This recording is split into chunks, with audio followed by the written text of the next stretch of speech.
Does continue to commit. Good smoke though. He's got Torzy in tow. I mean, is it even worth doing more than just trying to find a battle for this short AK? Make it 2. Yeah, if they get a kill, maybe, I don't know if they're going to get the gun. Yeah, it's very, very heavily guarded as it currently stands, but 1 AK is better than none. Forrester's got the freedom of a no-armor USP to go and see if he can do any more. Oh, MBK, he might actually get caught here. He's only got 10 bullets.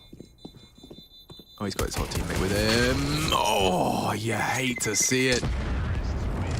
Yeah, just a little unlucky there. 4 HP on Frozen. Okay, no AWP possible right now for Entropiq here, so they're going to have to function with rifles across the board. Elian will need to purchase into maybe a scout if he wants a scope, right? An AUG could be in play, but he's not going to be able to wield the big green in around like this. But this was just a light buy, right? Well, it wasn't even a light buy. It was an eco. It was an actual eco. You don't see too many of them. That's why we forget the terminology. But yeah, the guns are out. There's a kit for Lackey. The util is a bit skimp. This CT half is not going to go great if Entropiq... Oh, that's there's another. Wow. I want to know what his sense is. He turns the flash and returns it pinpoint to the swing. I can't just be walking out A ramp with an AWP in multiple rounds and getting opening kills either. So some real issues for Entropiq to plug here. Yeah, wow. He's done that consistently now. Elian flying blind. He does have Nickel back at least to confirm nothing under, but top mid is just a complete playground. Did he get spotted? I don't think he did. Is he going to play on the fade? Is in his blind spot. Okay. Oh, he's going to just worm his way. No. Oh, he didn't. Go back, looks away. Counter-Strike in a nutshell. Send it to your friends. Timing deaths are some of the worst, aren't they? But when you want to play risky business around the smokes, it's going to happen. It's going to happen. Oh, that one. That's a save call. Hold on to these M4s. Loss bonus now will be 2,900 into the next, so it should be a partial behind these guns in the next round.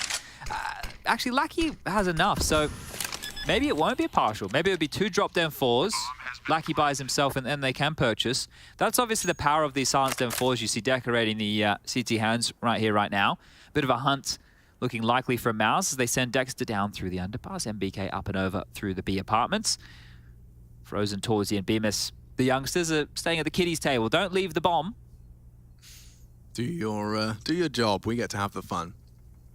Dexter and MBK, the veterans, are starting to at least try and get towards the apps. It look quite half-hearted to me. Yeah, it's like, we're kind of chasing. I'm here I come. But kind of not. And at this point of the game, start building a bit of a bank, right? You can understand why Mals don't want to give everything away. Making sure it's all clear, and indeed it is. 10k now for Torzy, so plenty of AWPs in the future for him. But this is the question, right? Taking a look at the money right now, Forrester and Elian both have enough to drop silenced M4s, right? That is completely possible. And Lackey can purchase on in with his own cash money, right? Don't need no loan. So they can buy, but it will be limp again, right? It'll be missing some key utility. Maybe diffuse kits won't be purchased on up. And that's why a timeout needs to be called, because this half, it's not over yet, right? They could concede 1 more, 2 rifles, and have the other 3 invest light, a couple of deagles, maybe some smokes. And then after that, they can go full gun around to the neck, get the AWP out, the diffuse kits in the mix. There's a lot to discuss because, as I said, there's a lot more rounds to be played. They can still get 8, right? If they don't want to invest here. And even if they win this one, maybe they could start turning things around and give us a solid CT half, because again, losing to the force buy in the second round might come back to bite Entropiq here. Yeah, certainly. And I mean, as we highlighted, or as rather you drew attention to, is these opening deaths from Torzy. If he's really going to give it another go, he's managed to successfully just stroll up ramp like Frozen's doing now and hit the shot. Now, safe and cage for now. Eyes on Nickelback mid as he is forced off with window angle. Well, they've gone the riskier maneuver, right? They've gone the invest. So they've dropped the guns, they've got the silenced M4s out, and now they need to posture for something. A Molotov top mid, nobody's home, and this very slow response here from Mouse Spots, waiting until 55 seconds, until sub 1 minute to make a move. It's working in their favor. Yeah, dude, Entropiq, you're bang on. I've got 1 player with nades at 1 minute 20. This will have to be a entirely bullet-driven defense. Well, you can compare the two. Look at how much utility Mouse Spots have, right? And now they're taking space, and they can do so with bodies, right? Because as soon as they throw a flash, any AWPers that maybe existed would have to peel off the line. Now they can start throwing out their util. Window smoke from Dexter. Crad looking for something.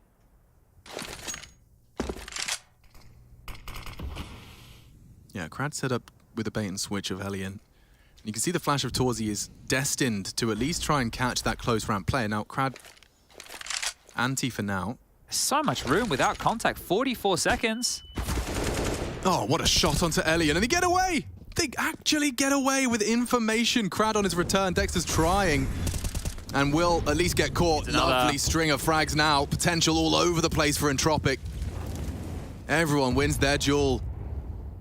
And now, what looked quite potent in the opener leaves Torzy on quite the one-man mission. Hello, Forrester just sticking out like a sore thumb, and Torzy going for this. Is giving it everything he's got. The M4, 22 bullets in the mag. So many targets. He's just the restraint from that default player. Torzy, whoa, he's got moves. Maneuvers back with 5 seconds to save the AWP. The hunt is on. Actually chasing him. Yeah, he's ready for this, though. Oh, no, he's not. Yes, he is. Torzy, that is something else. Just to keep hold of it, and they couldn't really afford to chase. No, that was really dumb, actually, if we're going to be completely honest with how things say it how it is. Well, he has 10K, right? So let's be honest here. They have 4 rounds consecutively where it wasn't at all like a round that Entropiq. I am losing it a little bit at that. Why? Like, if you kill him after time, he still has so much cash. Yeah, 10K. It wouldn't have mattered. Yeah, you get the AWP. That's the only thing that happens. Now you lose 2 extra rifles and your buy still looks really bad. And look how he does it. They get caught. Oh, lordy. All right, well, maybe Entropiq can dig themselves out of this hole. Yeah, it doesn't look too shabby, actually, other than the nades we discussed. And Forrester more than capable of hitting a headshot or 2. MBK gone. Frozen. Oh, wow. Caught out, but quick. Does get away with that, and just as Forrester looks to finish the round with style, that's the 3K, that's the expectation we have of him. He's continuing to grow with his prowess on first map now here, putting himself at the top of the scoreboard with Lackey. Oh, he might get this. Another. Yeah, beautiful. Look at that. Look at the situational awareness. Manages angles perfectly. Okay, I'll take what I said and I'll eat my words because they've still been able to convert off the back of that even with those deaths. They just knew they were going to come to Forrester's side, so there was nothing to worry about. Exactly. Yeah, we've done enough now. We'll just feed them to the beast, apparently. Sure. Give Torzy some false confidence.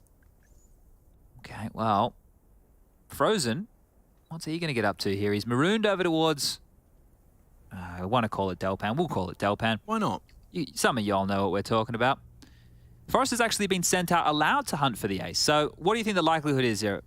I was just admiring... Oh, never mind, it's Dexter's baby girl. Excuse me. The great...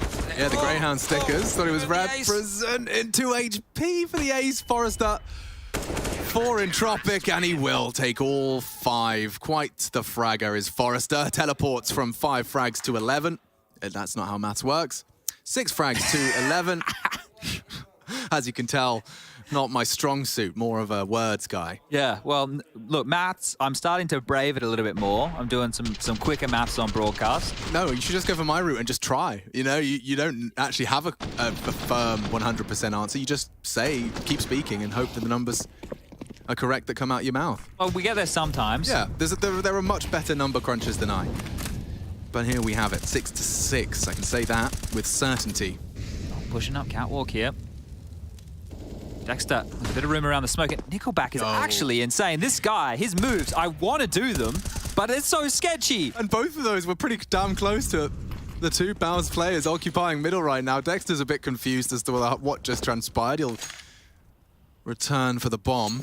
Look, you can understand why, because mid's been a wasteland. There's been nobody in mid until 55 seconds. So Nickelback's going, well, if you guys aren't coming, I'll at least have a bit of a play. And it almost comes back to bite him.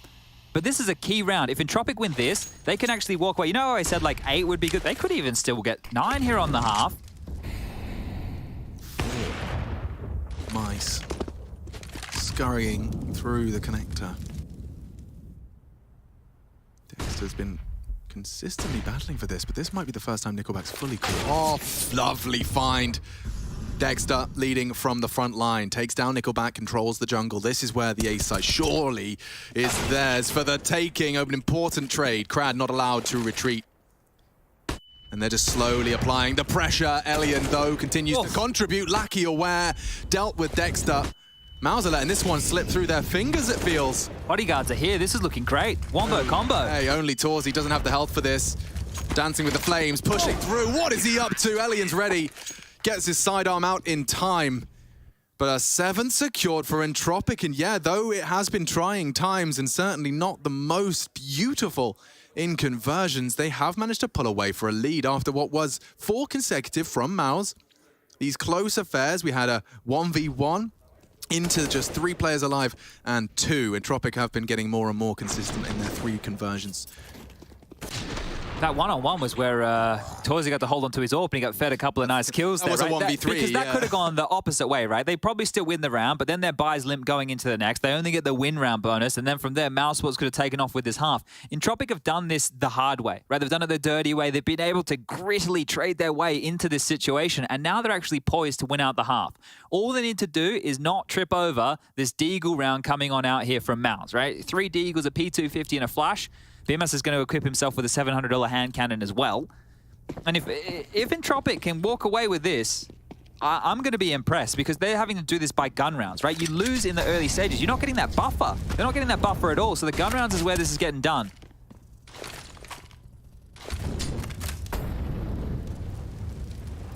It's on a silver platter now for Entropiq. Hard part is over, at least for round 14. No slouch on the Deeg, and he knows Nickelback's stubborn on this mid-window. It is wild, though. Like, in a round like this, where the AWP, you know, would be perfect for that position, they've still poked him over towards Ticket, where he's finding a bit more impact, old Alien. But Dexter's been able to slink his way into connector, so pressure should be applied momentarily here. Yeah, he's done well to get set up deep. Oh, he looked away. He looked away. Rad's not ready. Dexter, that's huge from him. This is one of the maps he really does shine individually, consistently. He might even have another one in him if he's brave. He's got the info. Nickelback, okay. Swings out for it. Deals with Dexter. And Elian will put the final few pieces into place. Lackey Loud on the descent. Don't think Frozen's ready for that, though. And okay, 8 is theirs. MOUZ looking to try and keep this as competitive as possible into our final round of the first half, map 2. Great recovery. Let's see if MOUZ can finish strong. It really is. Like, that is the first eco round that they've gone up against since the initial part of the game, I'm pretty sure, right? Like, in the first 5 or 6 rounds, that's when the economy was in its most fragile state. That's the first one that they've been able to force out of Mousesports with these consecutive rounds. So good stuff from Entropiq here, and double AWPs employed. This time it's going to be Crad and Alien, not Alien and Lackey. Buys are pretty good on both teams. Torzi taking to mid space, so different area of assault for him. Look at Lackey. I'm afraid that, look, I like it. They're a little bit more argy-bargy on this. Flustered in pursuit of 9. Oh, and that is Torzi putting his name once again into the feed early. Starting to return from their adventures at B. It will start to reek of a connector-heavy A. Bemis has been parked in Palace this entire time. Dexter lining up a long-range flashbang. Also, if anyone looking for info, nothing. Ramp is the call off the back of their info play, but look. Map's their oyster right now. Yeah, they can go anywhere they want with this. Oh, That's Crad. quite the check from Crad. He really did just piece it together. A cursory glance translates into a 4v4. That changes the literal entire round, because Frozen could have just flanked B and they could have gone for an execute onto the site. Now Dexter has to come up with something new, still wanting to head towards B, but MBK and Bimas are so disconnected. Are they going to show the bomb and rotate no, he's got A? another. Crad is doing it all for them here on the warp. It almost benefits if the Bemis barrel is spotted now. He's trying to get the late arrival, but he knows. Look at Crad go. So switched on. The rest surely falls into place. It's Forrester. He's alive. They know it's his bomb site. Dexter responsible for this close corner, but he's not checked it. As easy as that, with Flair, they find their 9th. Entropiq looking to take us the full distance. Looking very impressive. And MOUZ looking to try and take us to 3.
Some fantastic turnarounds towards the tail end of their defense. Entropiq leave with 9 here on map 2. They're already 1-0 up to the good. And it's Maus, their opponent. This is Maus' debut with this roster. An opportunity for us to really see how they function with Pyjamas fortunately healthy and well and ready to frag out with the boys. NBK joining the roster. Torzi, of course, upgraded from the academy and looking very much tested here. We had Forrester doing a whole lot before. I think Crad playing a huge part in their turnarounds here on Mirage. We've got Chad Birchall alongside for the ride. This is just going to be an A pop here. You can see the smokes lined up, 2 of which there's flashes and HEs. They're going to be received by Pyjamas. Traditionally, when you do this, you get out to Tetris, you throw your nades, you try and blow him up. Oh, that was a real Rooney onto Nickelback. Multiple targets and Pyjamas is handling business. Oh, god damn, nearly 5. Oh, nearly 5 in the one mag. He takes 4, but that is beauty in motion. Nice shooting there out of Pyjamas, right? We've been admiring a bit of his aim here today, but that was crispy. Bang, bang, bang. 4 as quick as you like. And, well, what was meant to be around to actually deal with him, he deals with them. That was super quick from Pyjamas. Excuse me, mate. Yeah, thank you. Whoa, let's go to that one again. So quick on that first tap, and then he just replicated it multiple times. That's great. Wow. That's better. And the 4th is just brilliant. Well, I'm sure he wished NBK didn't rotate so quick. I got it, dude. Yeah, please let me reload, bro. All right, well, it is going to be what we would call in the business an economical round here. And Entropiq, they're going fishing for utility. They'll take your boots. They'll take your car parts, your bikes, whatever else you're throwing in the Rhine. It's right next door. Definitely. I think there was a crazy stat about how many bikes are in Amsterdam. That's like... Oh, we were talking about this, weren't we, about the e-scooters too? Yeah, oh, probably now, yeah. Oh, that was stylish. The last bullet of the mag to finish off Crad. Well, Entropiq are going to go for the 3rd round AKs, right? That's why they've gone for just a couple of P250s and the Glocks here. So next round they can purchase on in. They'll be a little bit more threatening early. But this also allows some confidence to be built. And the fact that Maus didn't buy into SMGs is a really good sign, right? It's a really good sign for them because they don't need to upgrade weapons next round. They can play a full rifle round and they will have full utility as long as nobody dies. And it's just Nickelback with the Glock. So if it was SMGs, right, and Entropiq, you know, they're able to, sure, they lose a bunch of players and they fund a bit of extra cash, but you would still have to choose, do we upgrade or do we stick with the SMGs? Now that choice doesn't even have to come into play. So well handled. Good stuff from Maus here. And you know why that's a bit easier to do? When Pyjamas kills everybody and nobody takes any damage and you have Kevlar, you can upgrade nice and cheap into the head armor, right? Giving you a bit of a buffer. So that's good scenes. But I can tell you this next round is going to be pretty direct here out of Entropiq. I can't tell you if it's going to be A, B, or mid, but I can tell you these MAC 10s are probably going to want to get stuck into the business here. So we are back underway with round number 18. Very heavy over towards the B site. And if those MAC 10s of Crad and Lackey can get on in with ease... Well, let's kind of live in MBK's life right now. I want to see exactly how and when he calls for raid. Torsy's here in time. Interesting smoke as well. That really does nullify the full waterfall. You're going to have great screens and you're strafing out into an M4. Oh, are they calling cancel? Might be. Nickelback's just run all the way back here. So they didn't like something they saw, and that's a drama too, because they used a lot of utility to try and set up for that type of a play. Now they haven't committed. It's 1 smoke, 3 flashes, and a Molotov to put together and execute. So this is not going to be easy. Lackey is clearly being tasked with some type of utility from this position. I'm not loving this if I'm Entropiq here.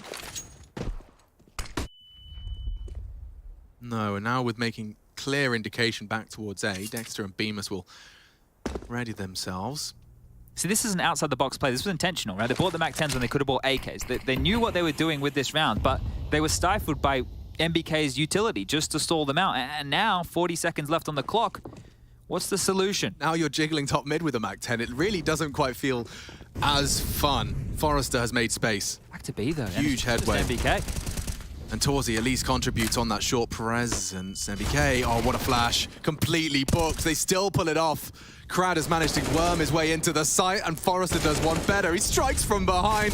All 3 on the agenda. Forrester comes alive from the mid window. Beautiful stuff.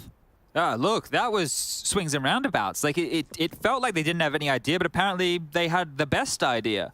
The balls to not only call the cancel when everyone's in the apartments and a single smoke lands, but to return to it and pull it off with only a single casualty. I mean, that is gangster. Yeah, I didn't think that was going to work out for them whatsoever. I liked the little flashbang towards their ramp, sure, but there was nothing behind it, and intentionally so. So, able to draw Mouse Sports out here.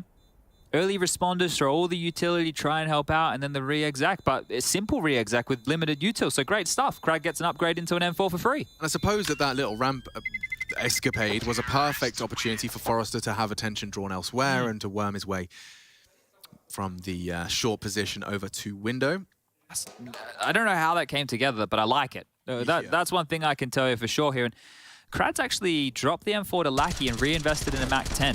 So maybe expecting on the other side of things it to be a light buy, or they're going to rinse and repeat and go for the same strategy with leading the way. But this was great for Forrester. The second's beautiful. And the fact he gets the third coming through... Oh, okay. Well, the jump. Fortunate there, isn't he? Seen a few of those today. Definitely getting the jitters back and out of the system from a couple of individuals. We've got Crad now again, just trying to force MBK into a defensive stance. He does have the support of Frozen. Out committing. He has got no armor on that Famas. Oh dear. He is going to get melt if he gets met by an SMG. Never mind, doesn't get found at all. In fact, he's going to go for the no armor 2K. Finally found. Headshot anyway, doesn't even matter. Bomb will go down here, and a little bit of extra utility. Well, I thought it would go down. Elian hasn't opted to plant. He's a little bit worried here about somebody lurking on out. That smoke is actually going to help the CTs cross over, and they can actually jump out of it. It's so deep, they can peel out either side of this smoke. True, it's just a little launch pad for them if they want to come through it. And they will. Here's the peel. Elian worried about apps. Who's responsible for kitchen? It's Forrester throwing out the nade. And, oh, through the smoke, Elian strikes. More required. Dexter is clearing Forrester now. It's all going to fall now to Bemis. He's got 2 low HP adversaries, but no time to find them. The smoke's too long. He just has to find him now. Smoke would be great to draw the push. He gets it. Maybe onto the bomb. Just has to stick it. Yeah, Forrester might be out of position here. Oh, on the bluff. You might get a little shy through the box. Well played. Forrester. It looked dire, but he's got his crosshair in the right place. Through smoke, through box, it doesn't matter. 11 from Forrester. Forrester's legit. He is legit. This is 2 back-to-back big boy performances right here, and he is leading the charge right now for his team. Like, that is such a huge round. 19 kills. The next closest is on 12. And its impact. Think about these 2 back-to-back rounds he just had. The 3K coming through the vent room. And in this situation, able to pull them across the line when Bemis is sitting the defuse in the smoke. You can see he's not even going for the shot towards the body. He's going through the box, right? He's aware of what the little angle could be. Great stuff from Forrester there. There are bigger names that would have fumbled that 1v1 defuse. just 100%. Oh, for sure. That really is huge. Beautifully handled. And now we get to see the boost again. Pay attention, Harry. Pay attention, Hugo. I think they're watching. Good. I'm just taking a little bit of a look. In the LAN games that they've played so far this year, and don't get me wrong, it's not a lot of LAN games. It's only a total of 6 maps. You have Forrester as the highest rated player, and then Elian. Whereas online, Elian is clearly the highest rated player. I see Elian's also representing the Graphite gang. Hugo has a boom. He does. Yeah, I see the boom and I reminisce. And the same with the lightning strike. Yeah, the boom Takes me back. Does have a special place in the boomers' hearts. Well, they're going to be going into the stack here, but it's such a light purchase. The P250s are the peskiest pistols. Beamer's unsure if he's going to get much with that P250, but at least he gets to go down first and watch as this one quickly spirals. NBK and Torzi next on the agenda. So we will see them actually get very, very much within that touching distance. 12 already secured, and we've got a whole lot more of this half to go. I think this is one of the most important games within the group here because we obviously know the stand-in factors for multiple teams, G2, but they were still looking strong today. Fnatic have multiple standards going on and a bit of an identity crisis right now. And then as you continue to go through the list, right, you sit here and you go, well, LFO, they're just here to get a bit more experience and we see what they've got. These two teams are going to be on the cusp because 3 teams from each group progress to the playoffs. The first place team goes straight to the quarterfinals, and then the second and third will play in the round of 12. So for this matchup right here, for Mouse and Entropiq, a win against, well, the opponent in the server right now is huge. It is going to be very important as we boil down this group. Bemis, he did so well on the test of the pistol. This time, though, with rifle, maybe he can replicate multiple bodies progressing. Swung and defended. Wow, Krad just clotheslines him. Lackey actually took himself out of the equation. And now the bomb going down uncontested. Nickelback open plant. Oh, just a little late from Frozen, but dead in it regardless. And now Elian and Krad with the bomb ticking. Palace smoke deep. He can still play around that. Oh, he's such a threat. They start to close the gap. I don't see a kid. Oh, he's wide on this. A bit too wide, in fact. Elian's forced to clutch. Now 10-second defuse, but they can just find him. He doesn't know that, and just like that, NBK has pulled 2 crucial frags out of the gate. They do manage to find a 9th, and this gap will close. Okay, good stuff. They've picked up the AWP. They got the AKs on their side. The residual utility found as well. It's all good in the hood for Mouse right now, and it could have gone either way there for a moment. When I saw the super deep Palace smoke, I thought we've got an awkward one. No kits. But then Krad, as you screamed, he's going very wide on it. You can see NBK's first kill here. Look, oh, hang on. He's right out in the open. I think we call that no man's land. That's the one. Yeah, so unfortunate, and this is the thing. Hard to chip in with your mate right there in those type of situations. This is where it's getting a bit flustered, a little bit flurried. But the buy is back. Everybody has the goodies they require for this one. Run boost being erected. Yeah, this is the kind of thing Torzi's capable of hitting if they do launch. Never mind, Frozen not expecting the elevation. That is nice. I do like when we're seeing that come more into play at the moment because there's so many CTs who will take the risk behind that connector position. So this is a really good opening. Frozen down, plenty of time on the clock, so much utility to work with here. Krad is very forward up in towards this B kitchen, and he might, well, I was going to say here the scope if Torzi waits a little bit longer, but he's going to creep for info. So this fight now between Krad and Torzi could decide the round. Trying to bait him in with the wall bang. Oh, there's an AK on site. I think Krad's far too wise for that one. And it looks like he's parking the bus, you know? Yeah. This is quite a position for him to be holding here, so awares of the aggressive maneuvers as his teammates work on this mid-control. Lucky clearing out connector with a perfectly placed Molotov. Window currently smoked, and if it's a B split, Torzi's going to have to deal with both elevations. Yeah, and that's where Krad's lurk is going to be all potent immediately. Heard this. Leaps out. Krad knows Torzi's going to have to relocate. Oh, wham! Straight caught in the open. No man's land this time. Shoe on the other foot. Ooh. Quite the frag out of NBK. Damn. Reminded me of NBK in a different game. Now we do see a complete wave of the white flag. Yes. Yeah, it looks like it. On the other side of things, right, with the loss bonus where it's going to be at, it's going to be 1,900 for either team. So 1,900 next round over towards Mouse. They need these weapons a little bit more. Frozen with 450 residual, well, left over, and Torzi with 650. So you're going to add the 1,900 on there. Dexter will be able to drop a gun. Unlikely, and when I say unlikely, unless an AWP appears magically, they will not have an AWP in the next round of play.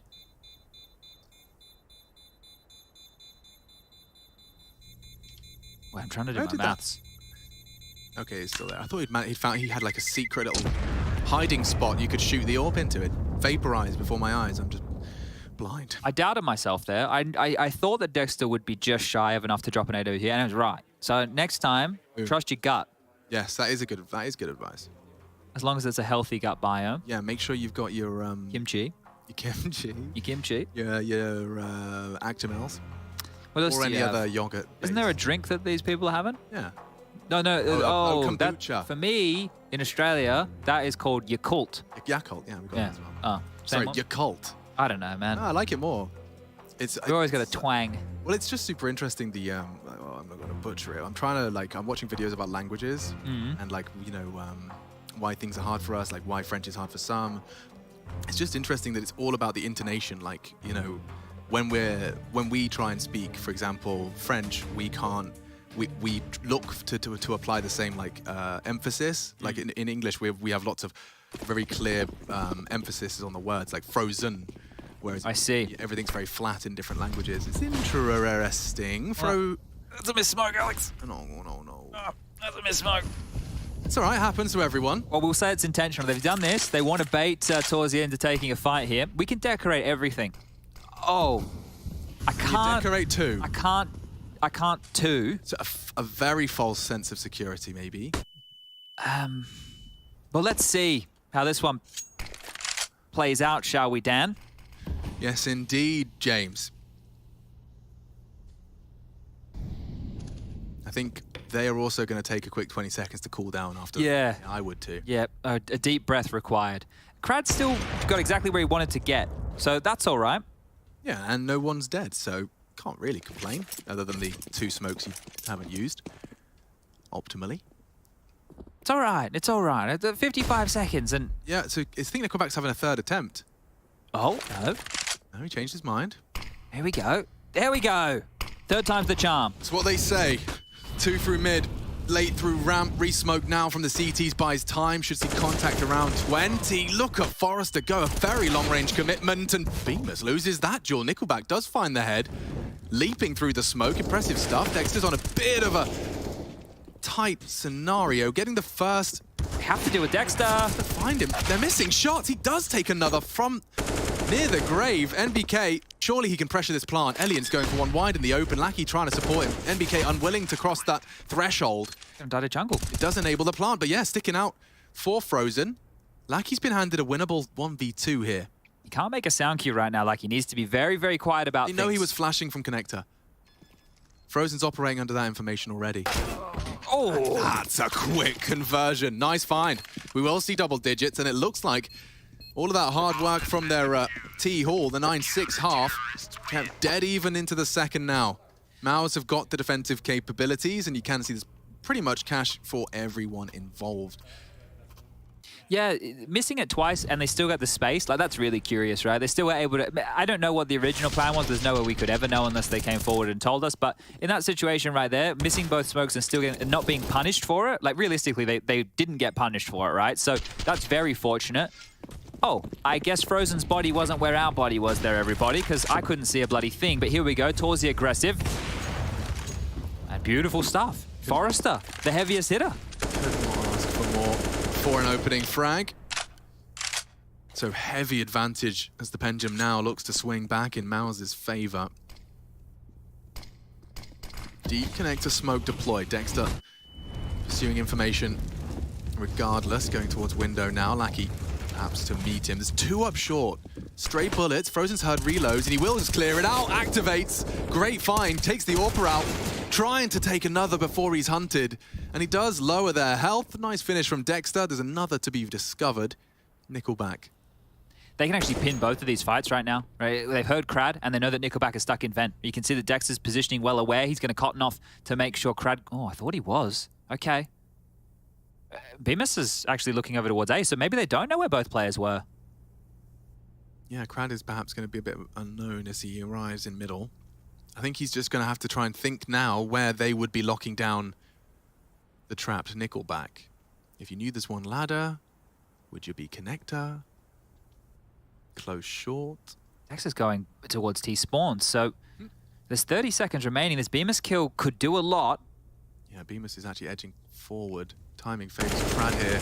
Huge find. Okay, impact again felt by Krad. 2v4 becomes 2v3. Dexter, the evaporating in-game lead, has opted for ramp. Needs to be a safe plan, otherwise he might just go down here. Is Dexter going to get there in time to peek? He isn't. Perfect smoke. Bomb now down. Oh! That's the headshot. Krad continues to find this 14th round out of nothing. 2v4, now 2v2 with favor and more headshots. Nickelback will catch NBK in transition. Wait, smoke. He's got a smoke here. Yeah, smoke and kit. Nobody's near the bomb right now. They're assuming? No, they're not. And he's not ready for this connector walk. He's just rounded the corner.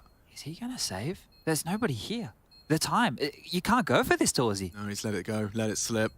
Gonna hold on to his AWP silently in the window.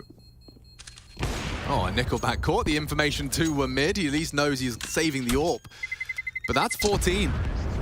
Out of nowhere. Out of nowhere. Out of Krad's imagination. That is wild right there. Like, I thought they knew where both players were because Krad shot towards B apartment, and I'm almost positive they knew that Nickelback was vent because they had the bomb on him, right? And it would have shown up on the radar when they took that fight.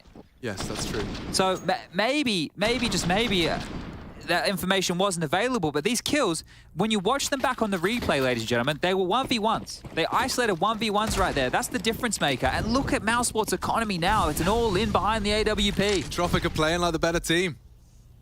The gun rounds, they've been doing great on the gun rounds, but oh, Torzy with a bit of a flub jump right there. Need you just a smidge closer, please, Mr. MBK. And there it is. Because you're late. Oh, I'm salty. And now it could all spiral. NBK getting naded and run down. He's got a Mac 10 to the spine. Krad wants to finish this now. He's got dinner to attend. He made reservations. And this one will peter out into a 15th. Frozen and Pyjamas trying to hold on to what they brought into this one. What a turn of the tide. I mean, Indeed.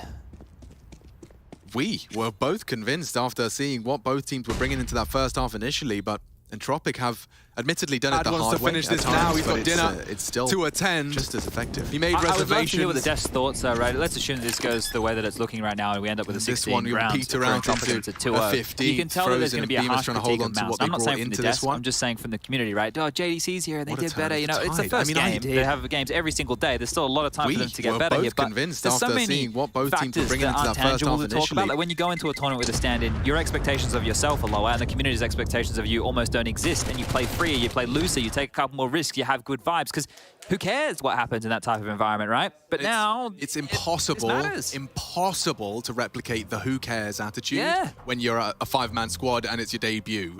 You know, precisely. Like who cares that it's our first official it's Pro League. Yeah, it's kind of a big deal, right? So, and this is the thing. $1 million, saying guys. that Crack's been going well, you know, things, and that's the thing. Like they're gonna get looked at through a lens that's unfair.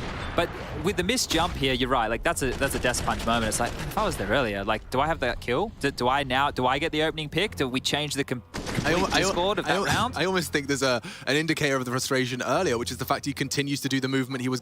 And you know what I mean? Like after the second slip, the fact you're like, oh, okay, I'm just gonna do it anyway, and it just falls, spirals now with 5 opportunities, with the 5 missed jump here, you're right. Like, points. that's a death punch moment. All eyes on Entropiq. This is such a big scalp to take. Chad highlighted it. I will reiterate that this is one of the hardest opponents. I almost think there's an indicator of the frustration earlier, which is the fact he continues to do the movement. Caveats everywhere. I realise it. Hide your eyes. Doesn't make sense. G2 are in this group as well. And of course, the uncertainty as to when they'll be able to field their full roster. It's crazy, right? 50% of the teams in this group have a stand-in in one variation or another. Welcome to 2022. Oh, dearie me. Okay, well, this bye is ugly to say the least. Pyjamas, he's going to have to be the first player to stop them in their tracks. Dexter alongside. And it is going to be an A. I don't know why, I just have a premonition that this goes really well for Pyjamas. Okay. Shadow advantage. Tucking away, Nickelback again, perfectly timed. Dexter, though, unchecked. They won't be ready for 2, and he nearly gets 2. A great dink into Lackey. It's not out of the question that we see another round of play, but it is entirely in the hands of NBK and Frozen from CT. Torzy tucked stairs, trying to time it right. A rush here from Entropiq. I like to see it. Very low for the swing from Lackey. And okay, needed that. Torzy equalizes. Krad arriving now from that connector position. Oh, that's the Torzy. Krad's ready. And that will fall apart. This is surely the last round of play. Frozen with just the Deagle. They are taking their sweet time, and justifiably so. You got all the time in the world. Frozen's got some clicks on him though. Smoke good, Crad better, that's it. 16-10. A 2-0 for Entropiq. Trials and tribulations, frustrations, they do manage to weather all of that and take down MOUZ. Now, we'll be talking about this result on the last few days of this group. There's no doubt about it. It will bleed into everyone else's placement. MOUZ fall on their debut.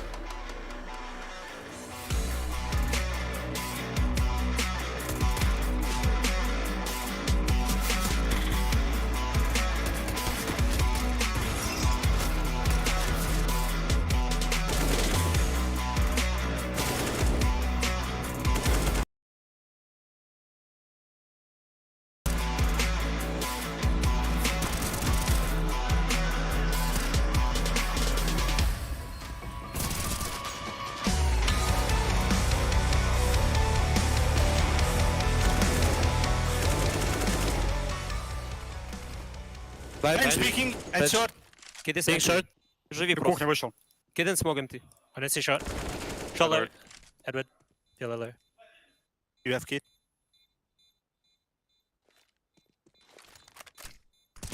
Дефолт.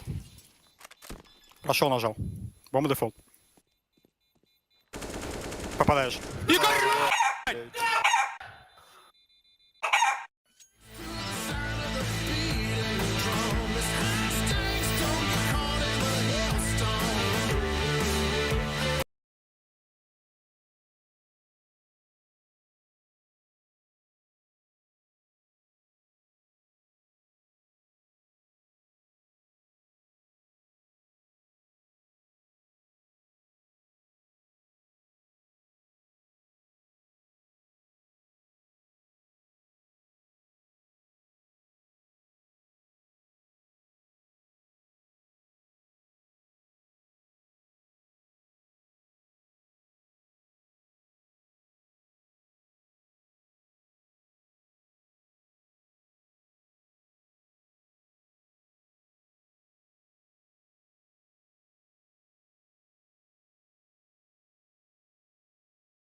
They say sometimes you can't see the forest for the trees, but instead, in this time, it's Forrester seeing everything that he needs. Because big dubs for Entropiq to come out here and take down Mousesports in their opener for ESL's Pro League's 15th season. And to help tell that story is going to be Yanko and Kassad, the Serbian connection.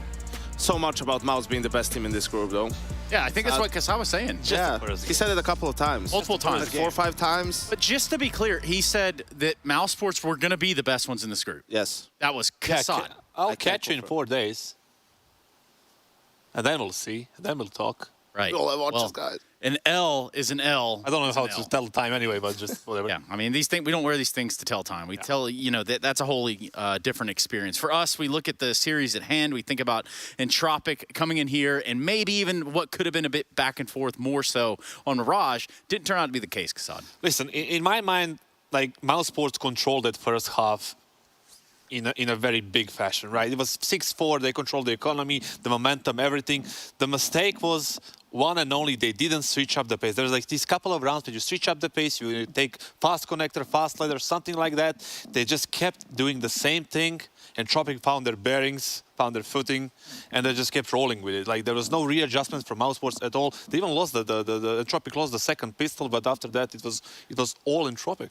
Yeah, and you know, a little further, we saw examples of say 2vx situations won by Entropiq right there that really kind of inexcusable, Yanko. Yeah, I mean, those are going to be the ones that, you know, Mouse is going to scratch their heads really after that. How did we lose those rounds? But it has to be said, I mean, Forrester just had tons of impact. Again, not as many frags as he had on Dust 2, but definitely a lot of impact. Yeah. I mean, going back to that point of switching up the pace, it has to go back to the coach, the IGL connection, because they're going to be the ones making those decisions. So looking back, I think that's the first thing they need to go through. And this is a triple kill with a clutch for Forrester, right? Like early on in the first half, very important. Then he had this ace that he eventually got towards like the reset round towards the end of the first half. Like, you know, these are all just like such high impact kills around from window on the T side as well. This one, right? They 2-0'd Mouse Sports without Alien even showing up on the server. Like, we didn't see a single like highlight move or any kind of BDP. Right? Ah, now you get it. Now you understand. Wow. Any kind of big play, right? And then all of a sudden it's 2-0 for Entropiq. Huh. I'm just surprised he did his homework. I like that about this guy. Yeah, for Entropiq, they get the dub, and we should be hearing momentarily from their side. Well, actually, turns out that time is now. Hey everybody, right now I'm joined by a legendary player who turned coach. Of course, is none other than Hooch. Hooch, congratulations, you just won against Mouse with a score of 2-0. It was kind of a surprise that you kind of decided to go for Dust 2 as your map pick. Do you think it was also a surprise for Mouse? I think, yeah, there was a surprise because we had like 16% win rate on HLTV. I don't think anyone expected that, but we were preparing this map and saving it for this tournament. I think they expected to pick, from us to pick Ancient, but that's it. We expected them to pick Nuke, but they picked Mirage. Actually, it was a good map for us before, but recently we had really bad results, but I think it was overall bad results, and I'm happy that we won. And but it's nothing done yet, so.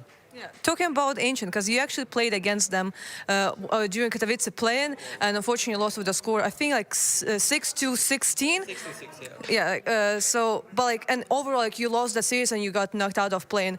Do you think like you kind of had like a day off during that day? I don't want to say that. We played really poorly. I think we overestimated our abilities. And coming to this tournament, we felt like we are good, but actually the Mouse and the Ents proved us wrong. So I think they just played good. JDC was playing good. No offense to Bumus, he's a great player and he was playing good this match as well. But we threw on Vertigo. It was a good match for us and we made so many stupid mistakes. And on Ancient, we just didn't show up and Mouse was playing really good and they prepared. They expected us to pick Ancient. So it's a clear win for them and no excuses for us. Well, your next opponent is going to be NIP. They're still playing without Device. So do you think they'll be a harder opponent to beat?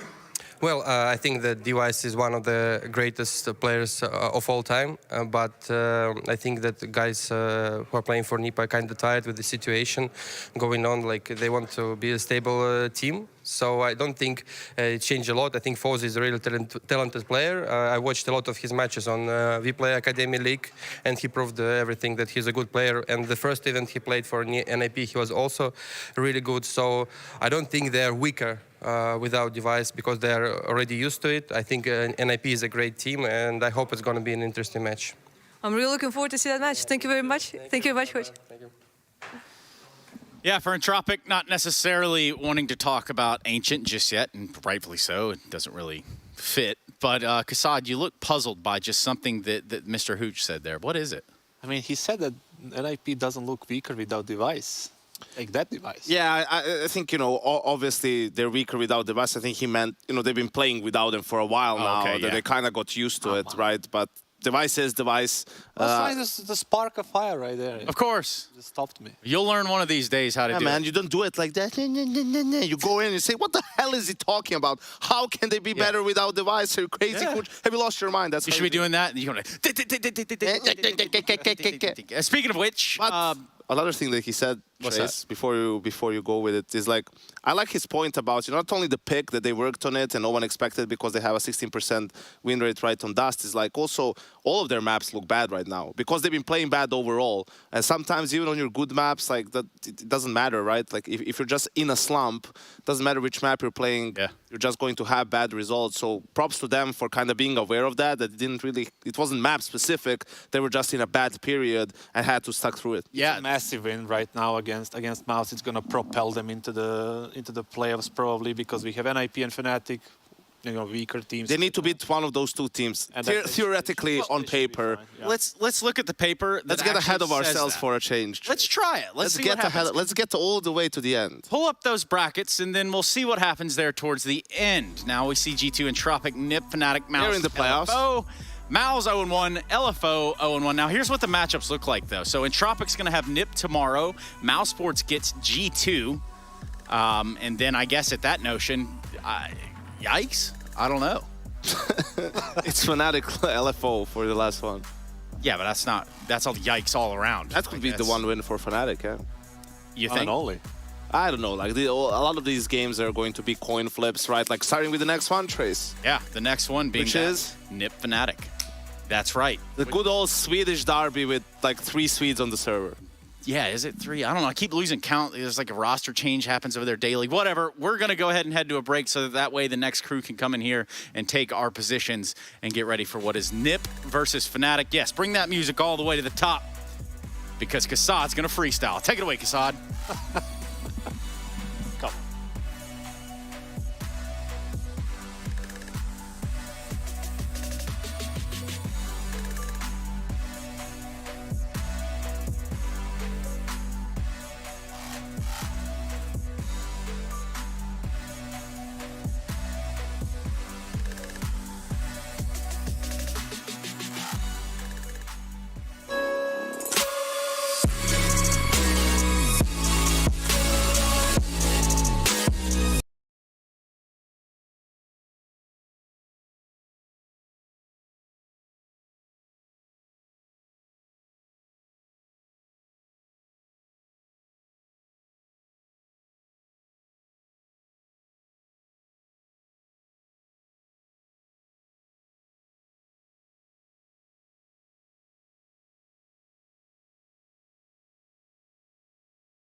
now Circuit has got to turn around. He's got players coming from every position but the Palace. They didn't have anyone here, so they've got to bear it in mind. And now Cirque out with 2 is suddenly stripped this man advantage away.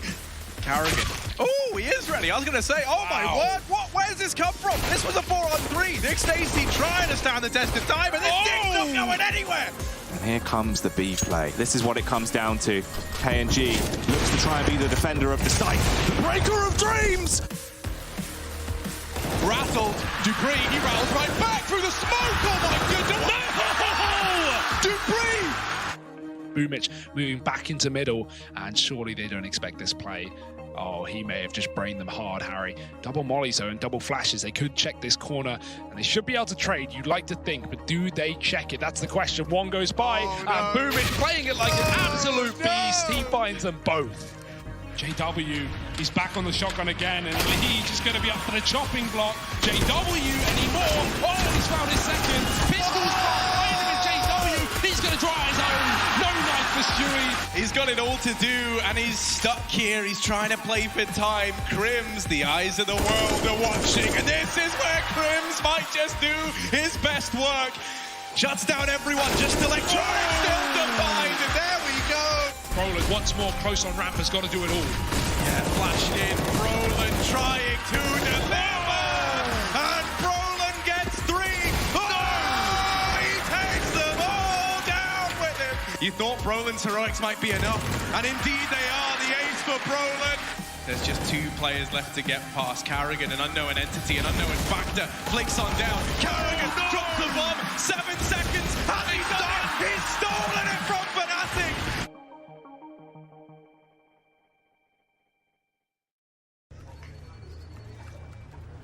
Oh, Trace, that's a wonderful pin. Don't tell me. Clone 2016 limited edition? It looks so soft. Your compliment was sufficient, Hugo. Hey, Harry. Nice pin. How the hell are you?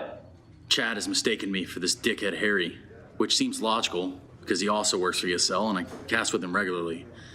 Harry and I also go to the same barber, although I have a slightly better haircut. Chad, congratulations, man. I saw the reports. Time game went well. Thanks, yeah, great stuff. ESCA tonight? No can do. Got an 830 res with the pros, man. Trying out a new crosshair, though. I'll swing it over.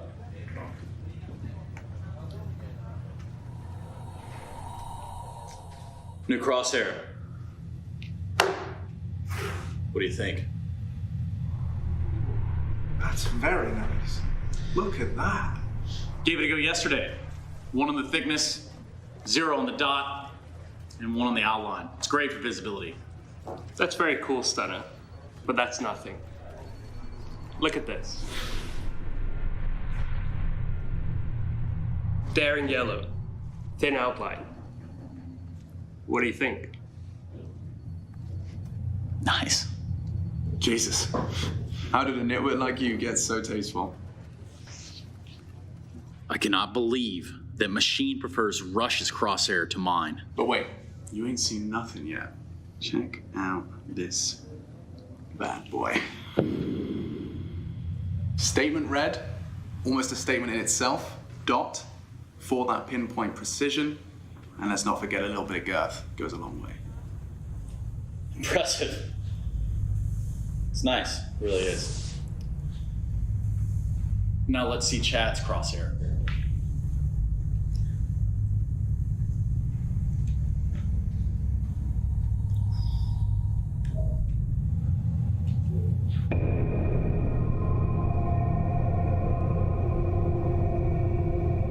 Look at that subtle neon coloring.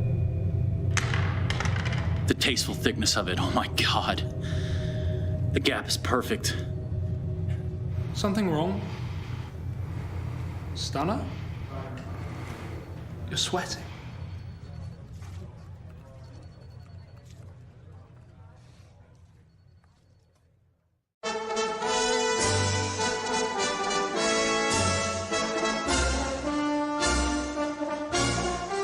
Running across the tiller, I'm going. Okay. 2, 2, 2, 2. I think they're looking at me, Rush. Yeah, they are. Okay, I'm coming. Water, nice. I'm gonna go left towards radio, okay? Where? Radio. That's where I'm gonna go. And what you see? One more here. Oh my god, this guy looks stacked, dude. Where is he? He looks pretty good, man. I'm gonna try and see. Dude, I think he's ready. Wait. Hold up. Put them all on him. I want to firework him out to water. You ready? Yep.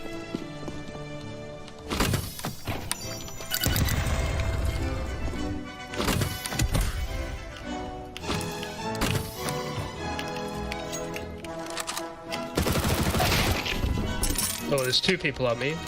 You're probably dead here. You backup system if you got it. Okay. Oh, okay. You got it. Shifting around on the coast.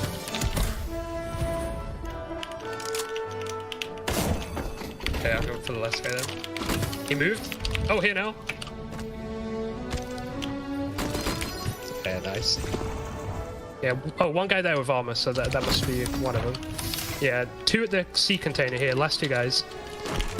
Nice. Easy. Shame he scouted while I was in the zone. Don't know what they were doing out the zone. Alright, I'm going. Wish me luck. Nice.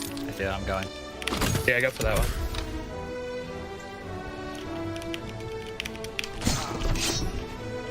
Alright, I'm doubling now. He's down there on it. Behind the tree. Yeah, I got him.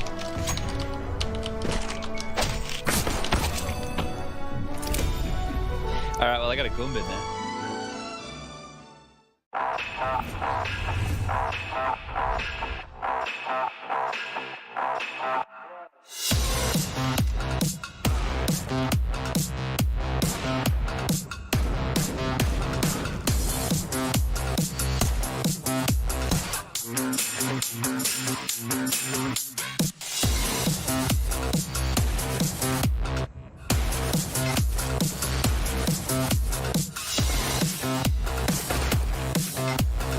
To get to a third map, I just think it's everything you could possibly want here. The bell is ringing, certainly ringing for Astralis right here. 1 versus 4, and he's gonna get a headshot.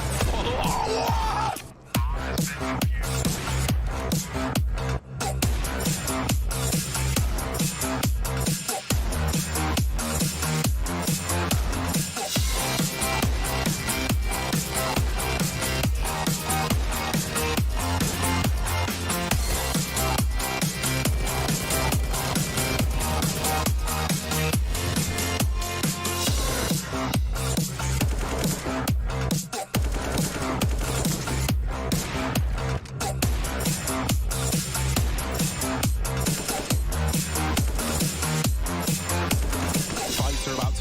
Device is even here to help out, and now they give it the respect to get back to the car. Device reads it, burning alive, and the collateral in the flames.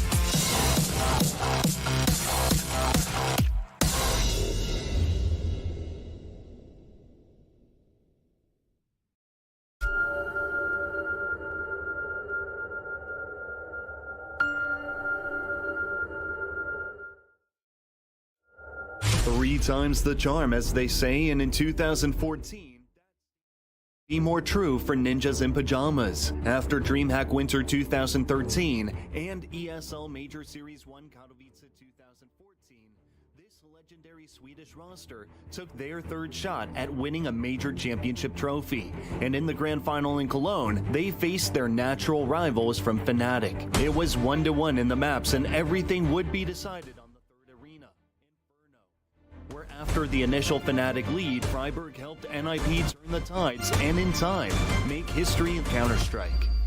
Wolfmeister will find the shot on Exist. Freiburg does return, picks off Pronax. He's still here though, and he's going for more. 2 big frags. The third man is here, Hopper, and Freiburg somehow opens it up single-handedly. All 3 frags. Oh, he sprays. Twyberg misses, and SDAs, he picks it up single-handedly. Ruins Fnatic. What a play!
There's no need to go begin. I don't comprehend it, I do not pretend, cause when I'm coming is to win. You either got it or you don't. You either bought it or you won't. You either wanna give it everything or you wanna cry about a soul. I'ma say it from the jump. Mama ain't raised a chump. My mama raised me to persevere if I'm ever here in a slum. Cause nobody starts at the top. You do your part and you better buy. Working hard each and every day, even though some days it get hard to watch. But you gotta trust the process. Grind hard, don't you ever quit. It's a must, you see the progress. Got a ball till you get it hit. They can never do what I could do, cause they on the same stuff. If you doubt me, then I'm coming to show them what I'm made of. Yeah, always showing your integrity. Yeah, if you want it, I'ma let them see. No guts, no glory, not a part of my story. I'm going hard for that trophy, it's why they all been on me.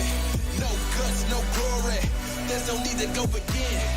I don't comprehend it, I do not pretend, cause when I'm coming is to win. No guts, no glory, not a part of my story. I'm going hard for that trophy, it's why they all been on me. No guts, no glory, there's no need to go begin. I don't comprehend it, I do not pretend, cause when I'm coming is to win. Wake up, put the work in, that's the only way it's gonna work out. Hard work and dedication, no time for procrastination. Takes a lot of time, a lot of patience, a lot of heart mixed with motivation. On the days that you're feeling down, look in the mirror for your inspiration. Like, woo, just notice, never stop, never quit. People wanna see you doing good, but never better than them. Gotta push yourself to the limits. You cannot lose if you are not in it. You gotta lose, sometimes it's to win it.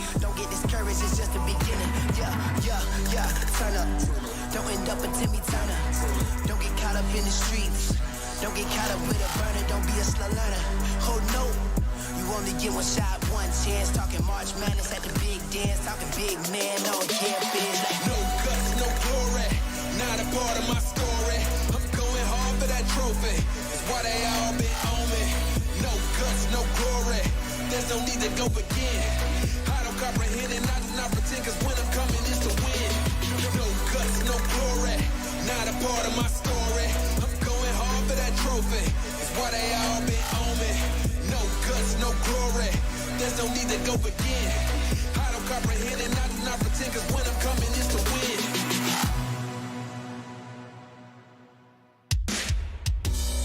From the back roads to back streets, I see you foes trying to trap me, but I don't run like a track meet, even though I'm number one like an athlete. And the way I maneuver around you and through you, I'm coming and I'm bound to pursue you. I'm everything that you knew of, plus more.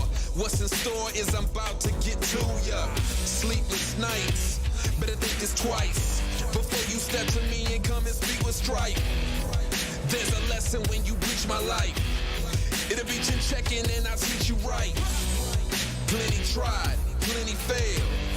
Too many times I've seen plenty bail. And there will be no surprise what I'm about to do when you are looking through my eyes. See many go, see many come. See that they won't bring it to me, son. Try me if you want, but won't be any fun. I'll take the challenge, I'll beat anyone. I'm the one, I'll be quite clear. Bow down to no one, I'm right here. I get it in, I don't fight fair. And guess what? I'm your worst nightmare. Cause I ain't taking no losses, and I don't even care what the cost is. Are you prepared for the forces I'm about to bring, cause I'm the boss of all bosses. I penetrate your thoughts and fill them with doubt. You gon' feel where I'm coming and feel what I'm about. If they come in with the drama, I'm wheeling them out, cause I ain't about to have somebody here stealing my clout. I keep my friends close, enemies closer, cause that's the way it is and the way it's supposed to be. Anybody can see there's only room for one, and that one is me. Plenty tried, plenty failed. Too many times I've seen plenty bail. And there will be no surprise what I'm about to do when you are looking through my eyes. See many go, see many come. See that they won't bring it to me, son. Try me if you want, but won't be any fun. I'll take the challenge, I'll beat anyone. I'm the one, I'll be quite clear. Bow down to no one, I'm right here. I get it in, I don't fight fair. And guess what? I'm your worst nightmare. I'm your worst nightmare. Are you prepared? I'm your worst nightmare. I know you're scared. I'm your worst nightmare. Are you prepared? I'm your worst nightmare. I know you're scared.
What's up, everybody, and welcome back to EPL Season 15. It's Group A, Day 1. We've seen 2 matches already, and we have one final one to close out the day. It's NIP versus Fnatic. A switch up of talent on the desk. My name is Parla. I'm taking over from Trace for this final match, and then I'm joined by the wonderful and talented Alan and Maui Snake taking over from YNK and Cassard. Guys, how you doing? Great to see you again. Not too bad. I guess it's a switch up of talent on the teams as well, for good measure. And I do feel like in this sort of matchup, Nordic teams, Swedish players, Finnish players, you could almost say this is a modern-day Viking reenactment. There's a behind-the-scenes reference there. We met some people the other day whilst we were out, a couple, and they met at a Viking reenactment. So now you have the context from Alan's little joke. I liked it, Alan. Maui, how you doing, buddy? Excellent, Paula. It's fun to be on the night shift. You know, it's late. It's a little bit dark outside, but the game it's going to bring some light into the studio. I've no doubt about it. Absolutely, we are the night shift, and we would not be complete without our casters. It's Hugo and Harry. Yes, Parla, thank you very much. I'm loving this one. I really am. You know, we've got a good team. We've got a full British establishment going on. Maui, of course, honorary Brit nowadays. Mate, we've also got a banging matchup coming in. This is going to be a lot of fun, I think, Hugo. I'm really looking forward to it. It's going to be scrappy. That much is pretty much guaranteed. But how are you feeling? Yeah, they can be the most fun. Yeah, it's nice to be back here, Harry. We tried this stage at Cato. Now we're back in our home of Pro League, and we love it. You know, back in my day, the night shift was starting at 10 p.m. So I don't know what Maui's saying, but either way, we'll hear a little bit more from the desk before we get ready for this NIP Fnatic banger that's about to ensue. Hugo, not really happy in the pits where he's been doing like full overnighters, and so Hugo, I meant no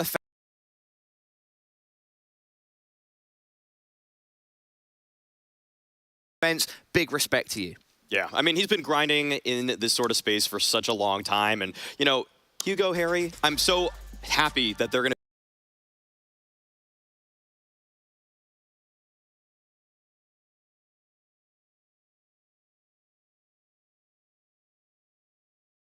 be the ones to kick this off, because it's going to be such a sick matchup, and I know that they're going to bring so much energy to it. Yes, and Alan and Maui, let's turn our attention to this matchup.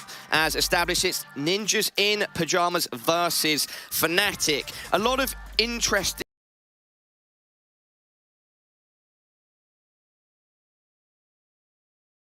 Oh yeah, they needed this academy roster, because they're just picking from it at this.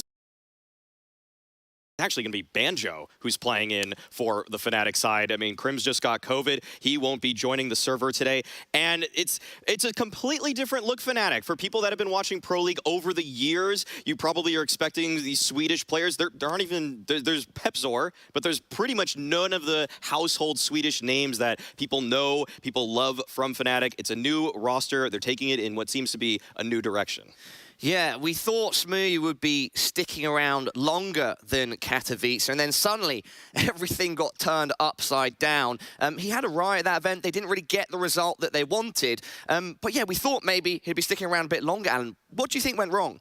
I think it's a very good question, and we'll see the stats in a moment in terms of Smooya, in terms of how he went from at the end of last season towards the end of last year, and since then coming back from the player bake. But for me, with Smooya, unfortunately, it's still things outside of the server. It may be some personality problems, maybe some issues in terms of kind of gluing with those teammates. But overall, it's just quite disappointing, because when they first made the roster, it worked so well. They won DreamHack, they won Republic. It looked like finally maybe Smooya is going to work in a tier 1 team, but unfortunately, as soon as they got eliminated from Katowice, they decided to make the change. It did feel like once they started playing some of the tougher competition in the world, Smooya had a hard time keeping up. He's a guy that can absolutely raise the floor of any team that he's on. You're pretty much guaranteed to be a top 30 team when Smooya's on your roster. But when it really comes to that elite level of play, he did make some errors in the server.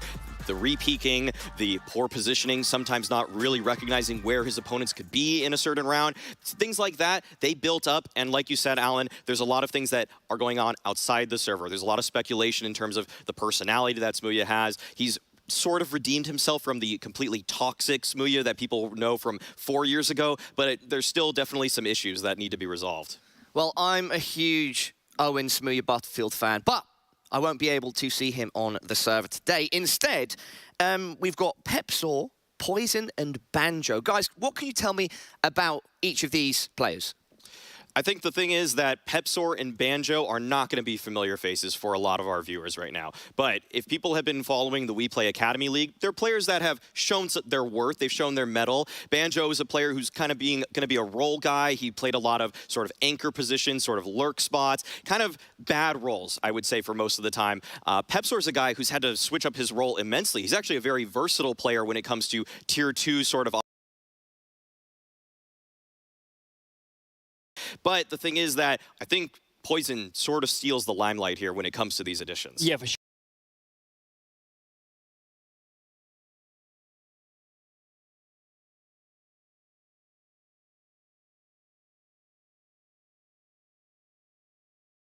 Really got to be Mezzy. He's the only high-caliber rifler here. He has played those sort of spots in the past. So although the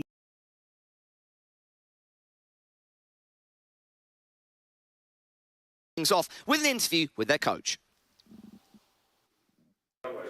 Hey, right now I am joined by DJL, by the coach of NIP.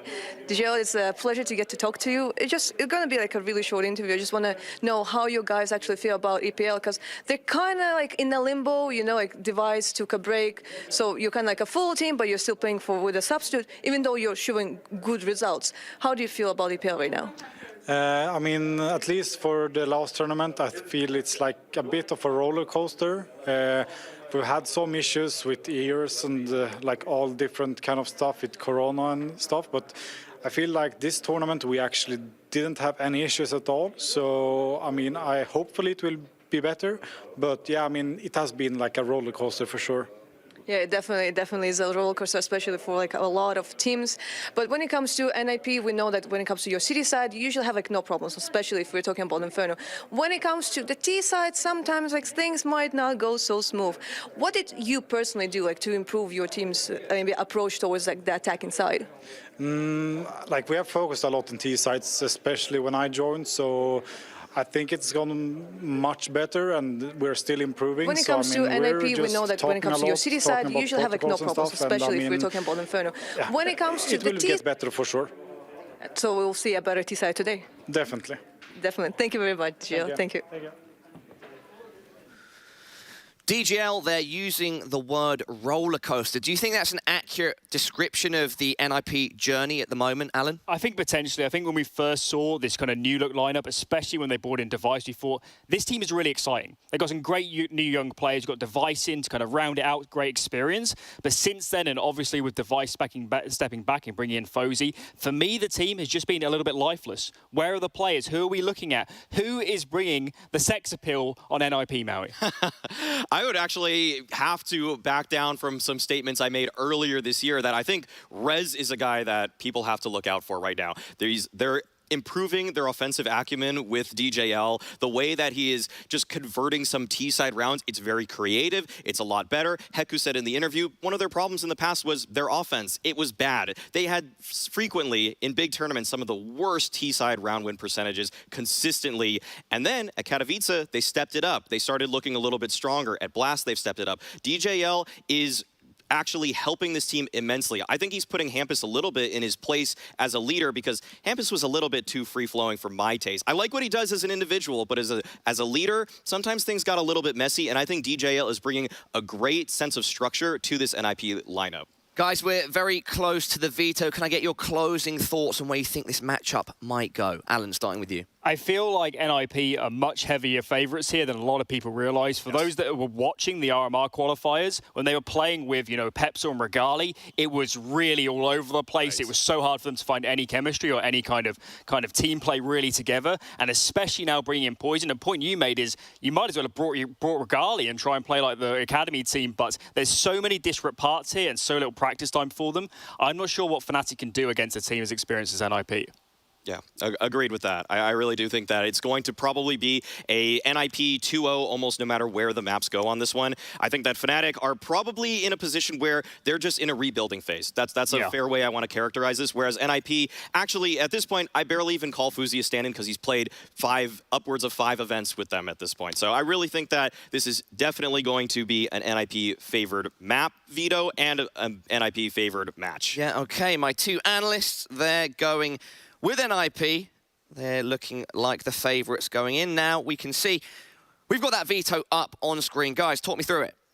So in terms of the bans, the interesting part was that both teams like to permaban Dust 2, and they've both decided here to float it and remove the other team's expected pick. So the picks that we're getting out are going to be a little bit more middle ground for both teams. And overall, going into this veto, I did think Vertigo would come out from NIP if it was in there. So that one's on the cards. I do think Mirage, though, for Fnatic, I don't think you would have seen that with their roster that they played out at Katowice.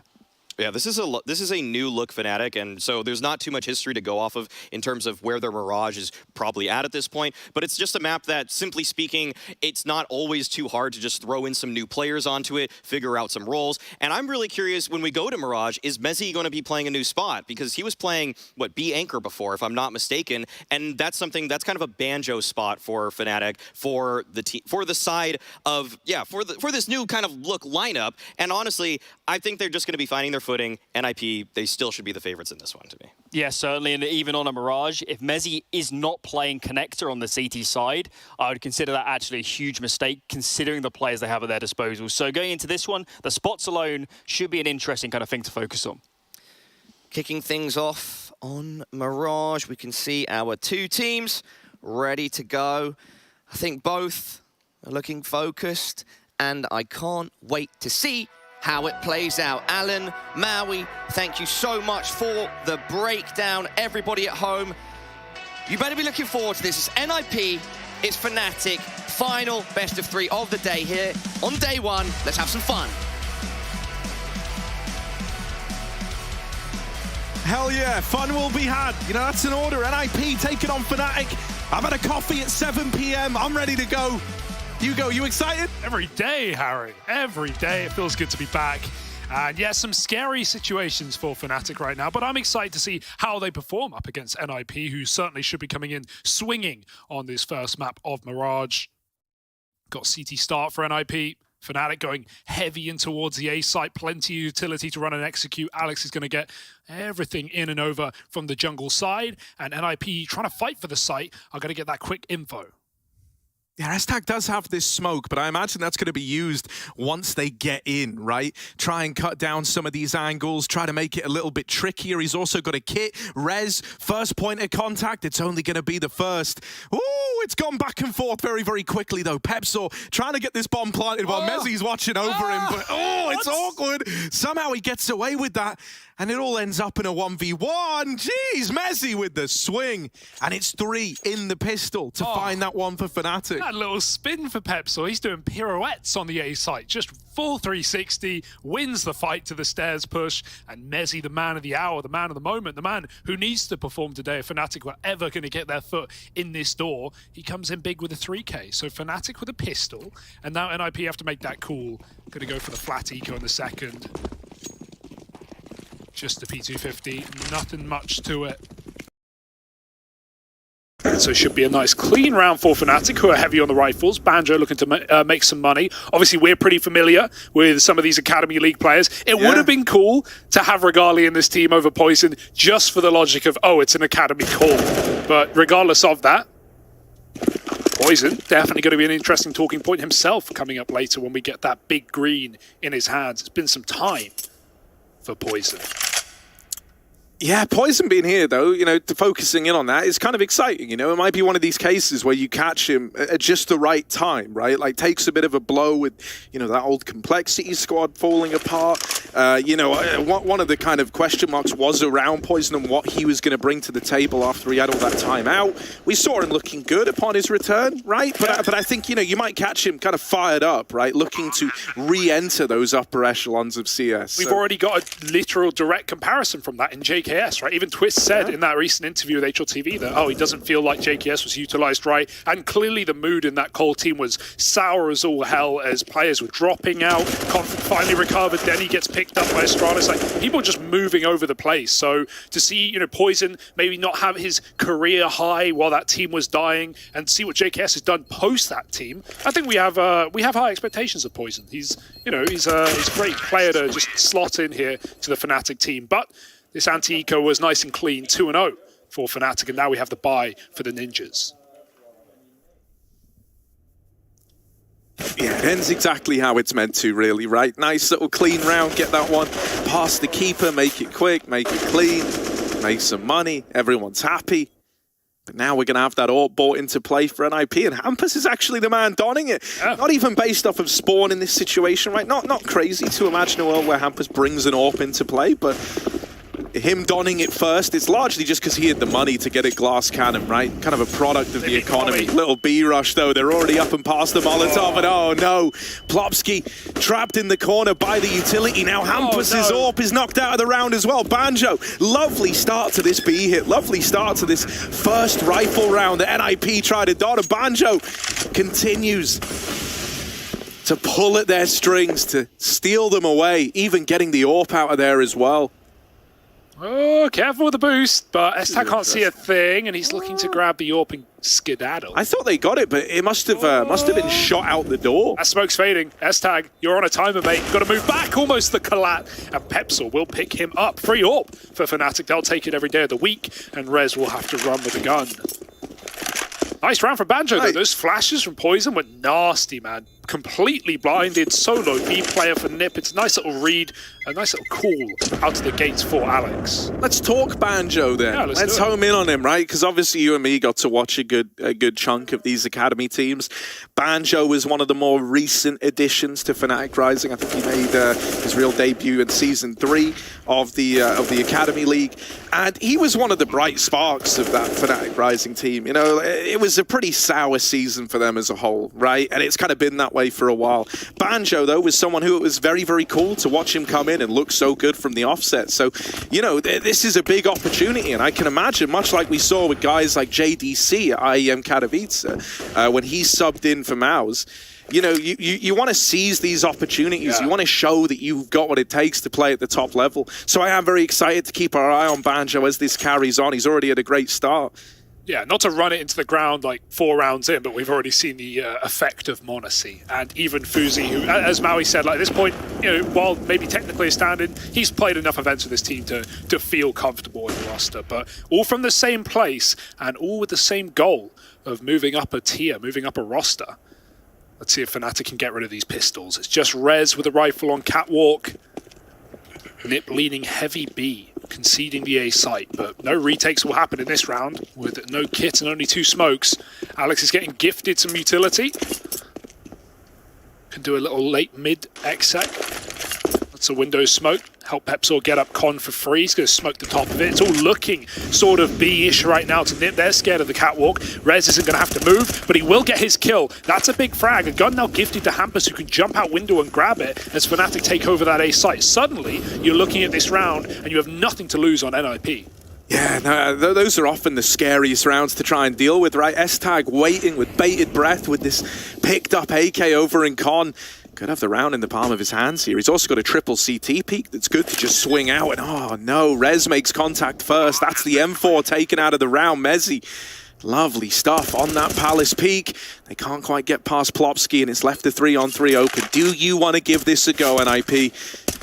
They're buying next round anyway. The risk feels lower, and they're already doing good damage. They find that opener. Poison, now they know about him. Gonna get dinked before he goes down. And Estag, last guy with this AK, late through the connector, tap on the bomb, and he's gonna win the round. Oh, man.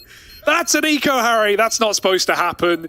That is not supposed to be a NiP round ever. And Mezzi made a massive flank. Not only is he the guy getting the double entry on the A site, but he rewraps Palace to ramp, and Estag reads it. Full awareness. The bomb plant probably gives it away, right? You don't like reverse default from Palace. It's a bit scary, but regardless, that should have never been around for NiP. The spam out onto Poison under, and the closer for Estag. NiP on the board earlier than you would have guessed. But at the end of the day, we still have to frame this as reality is in this game. Nip are heavy favourites. So it was about time to get on the board. Oh my god, you missed a collat, folks. It's already going down on the A site. Blink and you miss it. The round is over. A rush, put it under the rug. Well, that one just kind of sailed by, didn't it? Oh, man. No, that round never happened. What are you talking about? It wasn't live. Go next. We've got another buy. Forget about it. That one was just, you know, a little... Guys doing the replays, Fnatic fans. Look, they tried to just save him some face, didn't they? Tried to not show it, but we see it, we catch it. And we bring it back out in the replays. So yeah, look, that was a pretty ugly way for your rifle round to go. It ends in the blink of an eye. So now they're just relegated down to pistols. This one hero gun over on Mezzi. And to be fair, like, if I was going to believe in anyone to get something done with it, it is this guy. They're ready for it, though. He's been Palace every round, man. Know the expectations. I'm interested to see, like, role-wise on this team, right? Because as Maui said on the desk, Banjo is a role player back on the rising team, and Mezzi is apparently taking over a lot of Brolin's spots. That's going to be nice on a third map. If we get back to Overpass, Mezzi gets, you know, the role that he's always liked on Overpass, back on that rotate. So I'm excited to see what comes together for Fnatic if we go that far. For now, Nip are trying to end this quick. 3 rounds in a row. The double AWP is out, and Fnatic have yet another buy to try and get on the board. Yeah, this double AWP's interesting, right? This is kind of like the remit of how you would have imagined it was going to break down. Obviously, Hampus was actually the first guy to purchase an AWP in this game, but now it goes to the kind of more familiar twosome there in S-Tag and Fuzi. Fuzi makes the cat jump, but they're already out past this smoke. He doesn't know about it. Oh dear, that is a rough moment for Fuzi. I mean, you're thinking, how the hell is he there, right? Fuzi not only had the spawn, but insta hit the jump. It's just that top mid smoke with a bit of cover for Alex to make it out. He must have had a lovely mid spawn to get that going. Oh, they're going to try and trap this box player, but not only can he smoke himself off, he's got a lot of support. Alex, no need to peek. Bit of util used, but with a 5-on-4, the pressure's on Nip more than anyone. How clean are those drop nades as well on the minimap? I love that. I love that. We had that at Katowice, but obviously ESL being ESL, they've been working away on it. They've been making it better. Shout out the Vlads one time. Flash into Con. Rez falls a little deep. It doesn't blind him. It did blind Alex, and little does he know, that decision to not go through because he was white might have actually saved his life. Now they group up over in the B apartments looking for this play. Only one man here in Plopsky. He's going to have to do it all. They're going to have to hold the fort versus the full tide of Fnatic. Molly's going in, relegating where he can play. He's stuck over here at the back of the site, but he's on for a double, and they haven't dealt with him yet. Finally, Banjo will clear him. Oh, but he's cancelled out. Quick as he arrived, he's gone. It's all on poison now, and all right, blood's flowing. He's feeling it. He believes. Going towards short, looking for a way back in. He needs this kill, and he needs it quick. And it's close. But Hampus just a little quicker on the trigger. Takes the lead for NIP. Yeah, nice round from Plopsky as well, right? Last time we had Fnatic in their first buy, charge B, he got completely caught up by utility. It was a bit more awkward there because Alex actually had 2 of the 3 flashbangs Fnatic had, and he was stuck in middle lurking. So, you know, Banjo just pops one out, it doesn't do anything. Plopsky can double up, and Poison hitting a couple of wall bangs, but it won't be enough to close the round here. Fnatic are back to pistols, and Nip are back in control. Gonna be this A pop. Couple of flashes. But Nip again, so comfortable in giving up this bomb site as they have many a time before, even winning an eco, doing exactly that. Fuzi's got the contact and he's got the shot as well. Alex gone, but they're already out. They are swinging towards jungle right now, and Essetag needs to be careful. He swings and gets the spot. They're up close. Pepsol with a pick, but the spam through the smoke stops the plant for now. Fuzi, here we go, double on his plate, and he's going to find them both. Maybe even the third up, over, and yep, there it is. 4 in the round, 3 in tandem. It's a thing of beauty for Fuzi as he puts that 5th on the board. NIP, I keep almost calling them young ninjas. I'm just going to throw that out there. Too much academy. Yeah, right. I mean, there's just so many of them here. Oh, Banjo v Fuzi now in the 1v. It's the classic. It's the El Clasico. All right, little tack time out for Fnatic.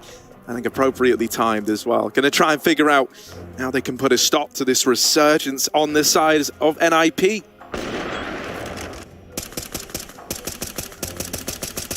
You know how we sometimes do like coin flips for like who's going first in the veto phase or whatever? I think if we go to 3 maps, we should do a coin flip and the winner gets Brolin on their team. Oh, that's sick. That's a good idea. Yeah. That's actually kind of fun. He's going to pop his head out from behind one of the desks, mark my word. I don't want to break the illusion, but contractually I have to tell you that that isn't going to happen. You know, Man could dream, just Harry. in transparency, I have to let you all know that was a joke. Now, what that means is it was a farcical statement made by Mr. Byron there. Jokes are always better when you explain them. We go. Fuzi posted over in jungle. Oh, they want to go. They will decide against it. That AWP has scared them away for now. I like this from Rez. Yeah. Guys kind of tired of waiting around and, oh, look, are they coming to my site? Aren't they? I don't know. What if I go get the info? He's gone all the way through middle. S-Tag's even holding for this ramp push. And Fuzi's trying to get stuck in. It's only a tag from this first AWP, but the nade on S-Tag could put a stop to them. Instead, he's going to swing on out and remove the AWP of poison on the other side. These flashes get the Palace players out.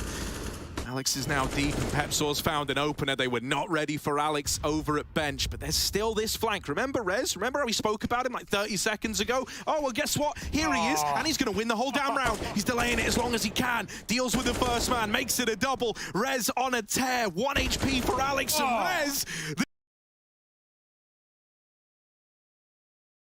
Time by Rez, not only holding the shot, but he saw Banjo crossing into jungle in the first place. He knew exactly what Fnatic were trying to do when they switched up that bomb plant position, and it's a perfect round out of the flank. This was sick as well in spawn, right? Poison couldn't see a thing. It wasn't actually the flash thrown from CT, it was the nade lobbed over, and he had so much, you know,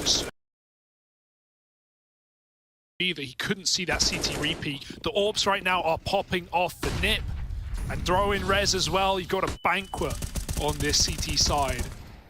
Pistols running amok. Good flash, Rez. They're going to run by, though. Poison, oh, he clears it. Last second gun at the feet of Alex. He picks it up with glee, but Hampus overwhelmed in jungle. Oh, Pistols man. picking everybody off this A site. 4 on 2, and suddenly things just got very weird.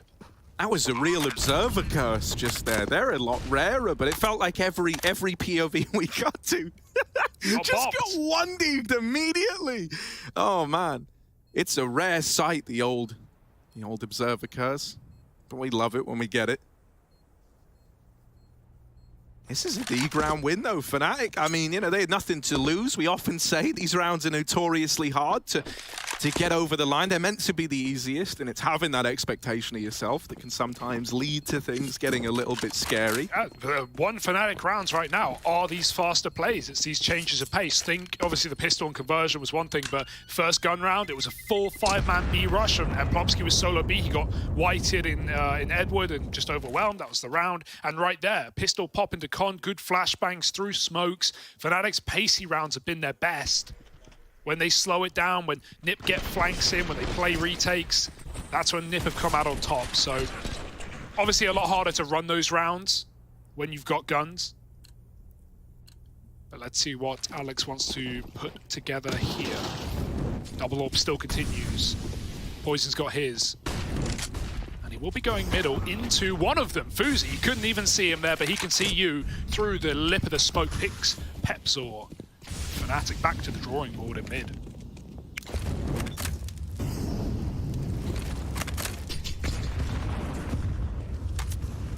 Oh, they're gonna flash cat.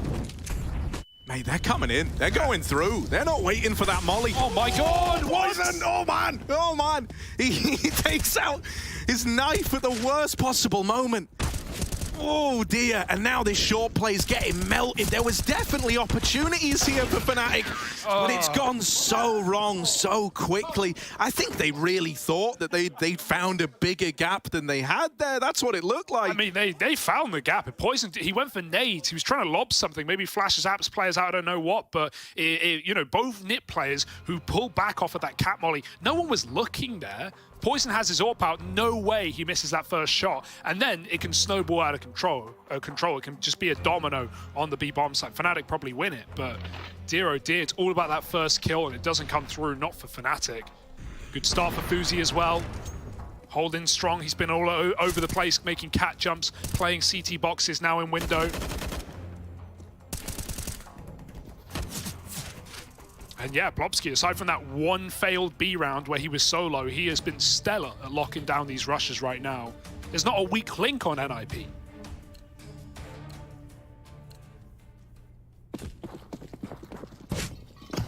Yeah. I mean, dude, I want to... It's so weird to try and put expectations on someone like Banjo here, but in a lot of these rounds, he's been a key part of finding openers. I would love to see something out of him where he's in with the rest of the pack and making this first contact, man. Think about some of those early B rounds where he was just going on tears. Oh, the boost. That's so annoying. And now a nade to rain in. It won't find the kill, but it's a double nade stack into the bottom of mid. Both Banjo and Pepsaw are low on the back of it. Now they know about Fuzi. That's not going to make him any easier to deal with. Pepsaw on the receiving end. What is happening? Oh, what's going on here, boys? Oh, this is such a weird round. I don't even... With Nip, Swedish barbecue.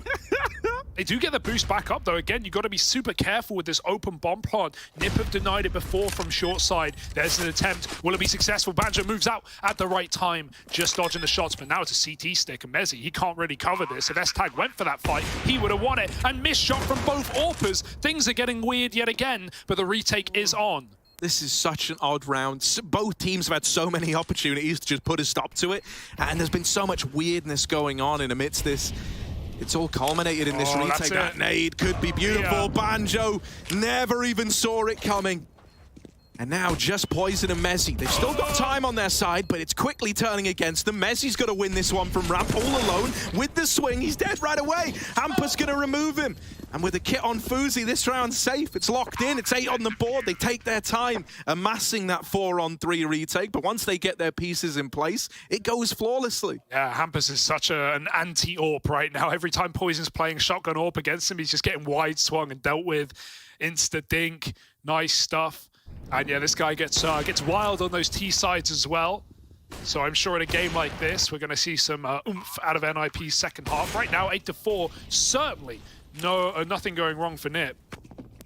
Very well coordinated retaking yet again. Fuzi's back to middle with a vengeance.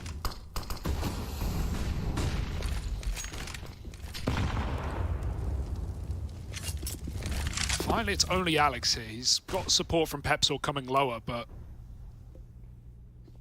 far more empty mid-take for Fnatic in the early stages. They still default. And NIP, they have not been the ones to make aggressive moves, with the exception of Rez going for a mid-flank. It has been pretty static for NIP. So Fnatic are not going to get gifted anything here but space.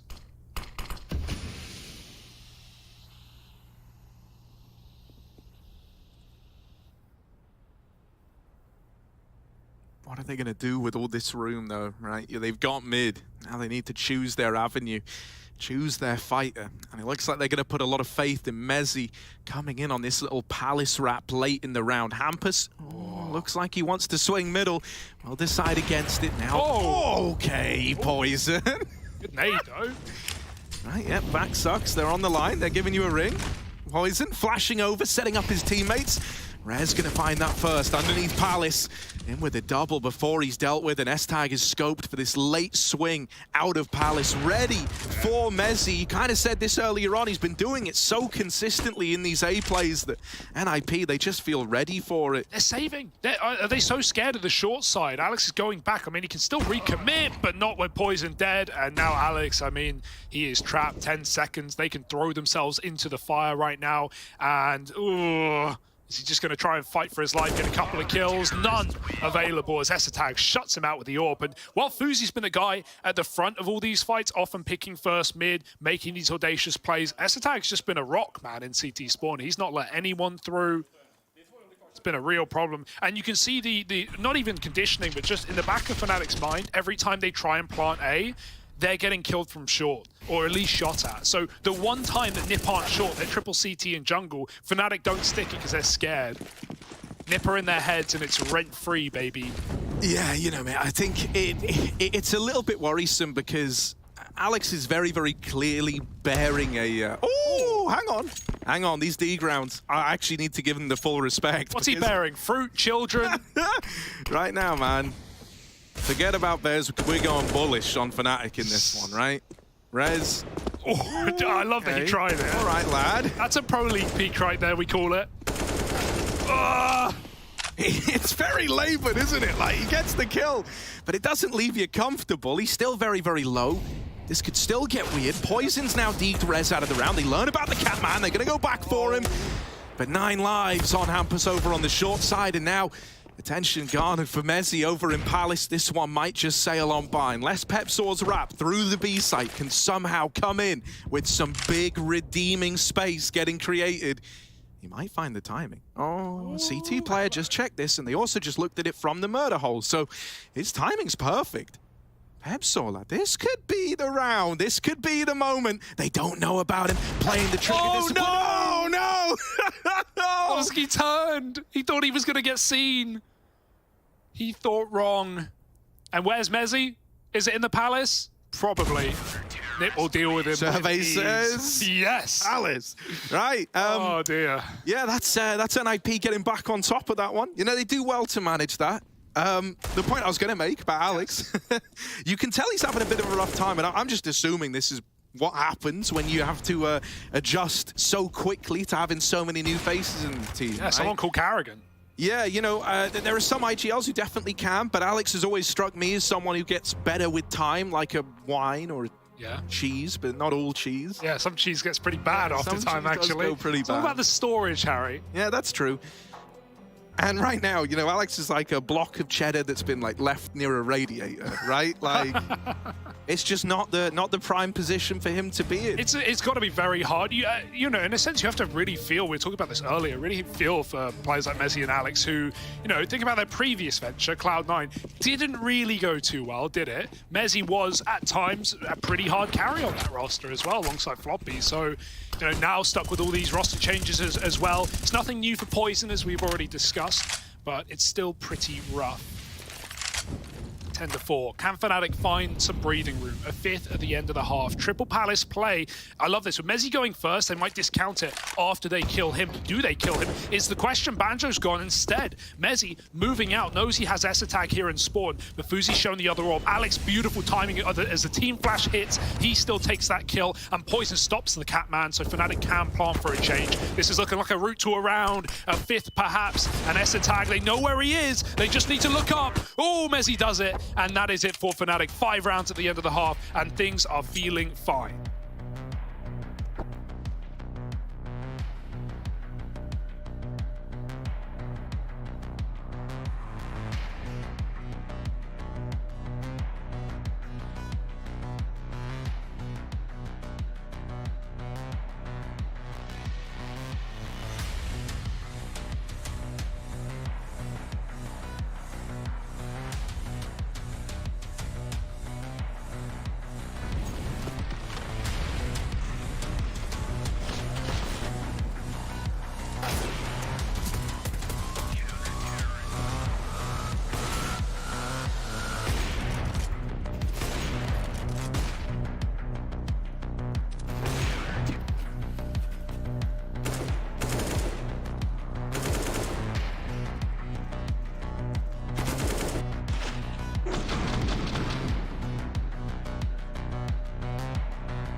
There's one USB. 3 CT.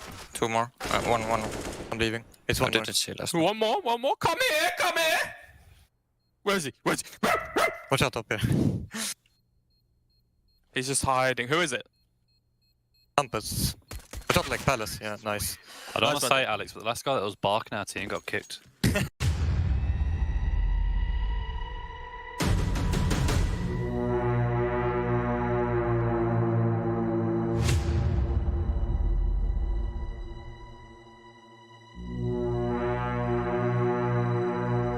After claiming their second major title earlier in Katowice, the Swedes were now aiming for a third one in Cologne, and for the most part, it seemed almost certain. Through the smoke, it's going to be one. Can he find the second? He does have time. He's going to find a second. It's the third! However, on the first map of the Grand Final against Envious, Fnatic found themselves between a rock and a hard place.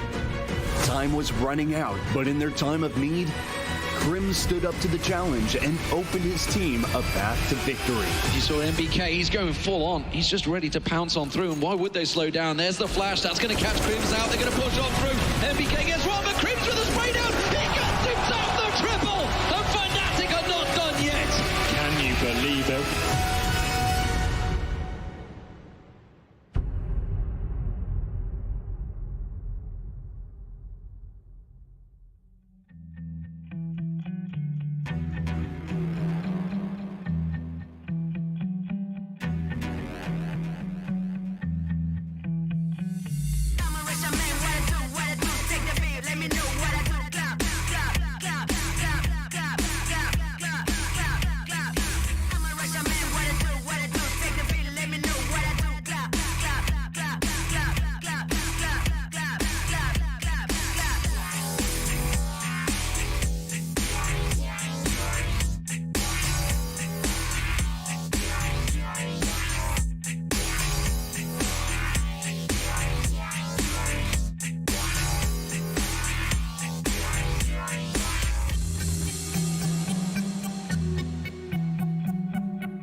These ninjas, they've slipped out of their pajamas into their birthday suits because these dudes are nude and they're rude right now with 10 rounds at the end of the first half.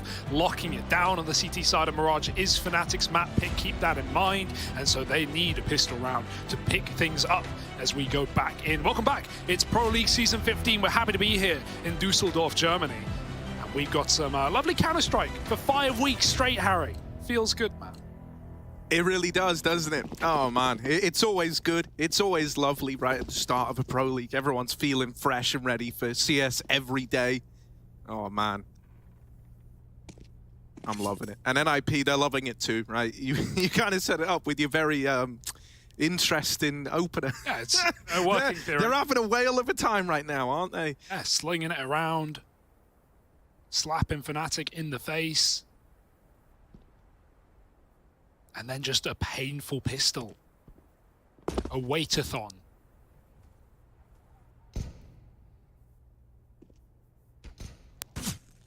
Ooh. Oh, that's clean. Any more from Rez? This would really sell the A play. Oh, Rez! No. Come on. Yeah, he tries his hand at a fourth. It's so commendable. Look at what he's done. Me. Look at what he's done, man. All the Fnatic, they're going, oh, God, we got to get to A. And in reality, no, you don't, guys. You've missed the boat. You've missed the bus. All other methods of transport are shut for the day. Bombs going down in the B site. It has dawned on Fnatic. They're moving back in to try and retake this. They've got a 2-on-3 temporarily over at B. Mezzi, that's a devastating flash, and it's actually Hampus from the A flank to find him. Wow, Rez, Pistol King, by the way. Nothing new. That was so clean. Every one of those shots just dead on. He doesn't even flinch. That's scary. Knowing that that's how Rez is playing, that's scary. I mean, he's an incredible player that I think, especially in the last maybe 6 to 8 months, not really been that like peak performance for Rez. It has been hard, I'm sure, internally for this team, as for many right now, even Fnatic, with so many pieces moving in and out and players dropping in. So for Rez, I think this would be a great tournament to see him come in, all cylinders blazing, and just stomping his group. Right, there is certainly a world where Nip could stomp this group. You got LFO, Unproven, you got Fnatic on the rocks. G2 obviously looking pretty good, but they don't have their full 5 right now at least. Alexi out. Yeah, it's rough. There are ways that someone like Rez and Nip especially could make quite a run in this group. Oh, Mezzi with a deeg. Dude, whenever he has a deagle, there's a kill coming out of it. Like, might never get to more than that, but it's a lovely consistency to have, this Mezzi deagle. Oh, it's a bit of a mow down over in middle, and there is the one and done from Mezzi. Mid now taken, and a Palace creep for the remaining 2 on NIP. Pepsor is going to get here, but shifted off the angle. Now they spot the scout, and there's Rez to close with some clean taps again to find that conversion for NIP. Yeah, Hype's coming in as well now. We're not seeing them tested yet. We've got to wait for that first gun round. The force goes nowhere. You understand why Fnatic go for it. Really wanting to flip the script early. They got first pistol. They got first gun. But now their CT rifle will be delayed one more. Should be 13-5 now with a full eco on Fnatic. Just a couple of itty-bitty pistols. And Nip running rampant. All right. Little ramp flash. Fuzi is alone. Could be a way in, but it just pops too far, and he's not going to let them get away with it. Pepsor even kills Poison in the process. And, well, it's all a bit awkward for Hampus, but he's got nothing to lose, and even has cover from Plopsky. So, Mezzy Deeg, of course. Yeah, always one. Always more. You know, always one. That's something. Right, but that's probably all it should be. There we go. The curse of Mezzy. They gave him the best Eagle skill in the world for 1 frag around. The golden gun. That's what it feels like when he has it. And Alex the oddball right now. Hey. Got to throw his hat somewhere. Ooh. See where it sticks. But even in a 4-on-1 against pistols, Nip are still sweating. Rez has cleared B, the bomb's on rotation, and Alex has now been heard by the Palace player swapping guns. And even then, they're not hunting. Now they should. You got any more James Bond references? It's not a victory royale, it's a casino royale. That's pretty so good, bad. yeah. Harry, it's time to die. There we go. Nice. Yeah. What else? You could go on for a while here. Yeah. Let's quit while we're already behind. You know, James Bond, Devil Finger. No, that's a very UK reference that no one will get. It's very niche. Nip are poking through right now. It must be a cold day. 13-5. Poison's got the orb. This is it for Fnatic. This is do or and die. Do or and die. I meant do and or die, but you know. Those are some that's the next Bond options. film. Here we go. Poison. What? How does he see him? All right, Fuzi's keen. Fuzi's up for the task. Orb Hunter. Mate, that's your big ticket item removed. You were hoping Poison could have hit the ground running here. Oh, swinging. Nice, that's the bomb. Mezzy, gonna need to get out of here. Mezzy, steady cook. Run! Will manage to get by. As much as Alex tried to trap him in the window to his death, he does manage to get out. Now getting reboosted. Oh, the aggression over towards the B apartments. Banjo has given them a lifeline on the side of NIP. They're now sat pretty in the 4-on-3, and really the world is open to them at this point. The pressure's on Fnatic. They need to start to piece this one together quickly. They do have the ladder player in Mezzy. Yes. Swinging out, he's good for another. Can't quite make it a third, but he's done his part in the round. Gets the info that it's a B split as well. And now Alex, all alone, tucked in, back of the site, just trying to play time, trying to deny bomb plants, and he will buy you a couple more seconds there. Pepsor, not an easy round, and he's going to show us why. Swings on out, and Hampus finds him. And IP are running away with this one. Fantastic trading from Hampus. Not going to let that round get weird in the B-bomb site. And right now it feels inevitable, doesn't it? 14-5 for Nip. And looking to lock out Fnatic at their map pick. Very, very good game out of them so far. It's reassuring to say the least for Nip. Especially with Vertigo up next. Not the easiest map to just slip and slide a couple of stand-ins to for Fnatic.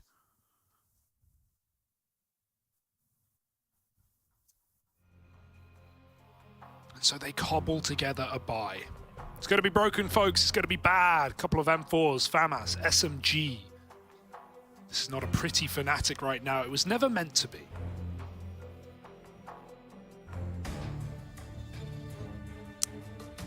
Yeah, you know, it feels like such a shame because this actually, you know, was a nice little start for Fnatic when they won the pistol. They get the conversions, kind of gave me a false sense of security in what they'd be able to bring here because, you know, outside of that pistol round where they got their first 3 on conversions, they've managed 2 since that point. Other than that, everything has come up NIP. And, you know, if you want to look at positives there, if you want to look at positives in this beating, it's that we kind of wanted NIP to look good in this group, right? I think we need to have some of these more... It's weird to say consistent teams, so like Fuzi still being like in that standing situation, but as Maui and you have both alluded to, he's played enough tournaments now for it to not have like the ring rust that comes with a standing. You know, I think they should be looking to be one of these teams that make it out of the group on the side of NIP. Certainly. So this is promising, at least in that regard. Hampus going to get out middle through lower tunnel. He's making this play happen over towards Con.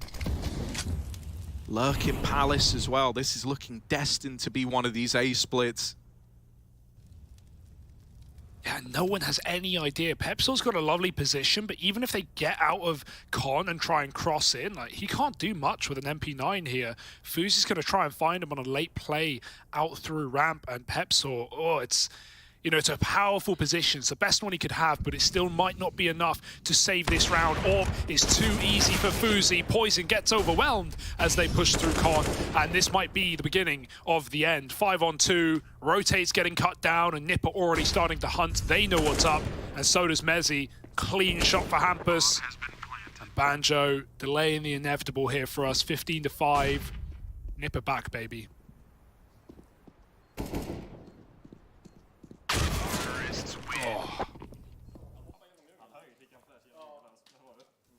Yeah, and you know, that was your force buy if you're Fnatic. So, you know, I don't want to say it's going from bad to worse, but this really is like an out of the frying pan and into the fire type situation, type beat, if you will.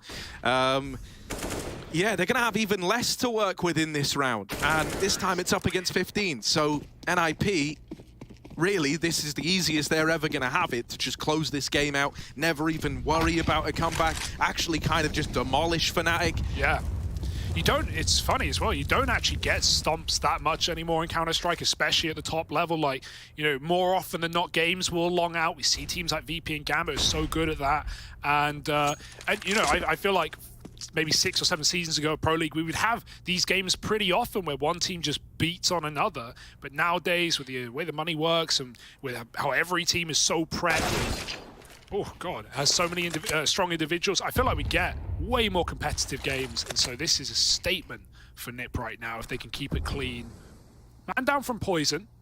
AAA, it's a nice lean, but NIP are far from committed.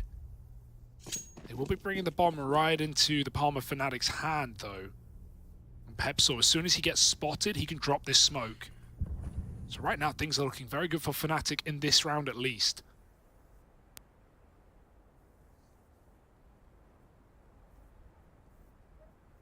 This is a real clash, man. This is the full 3-man stack with most of them over towards ramp.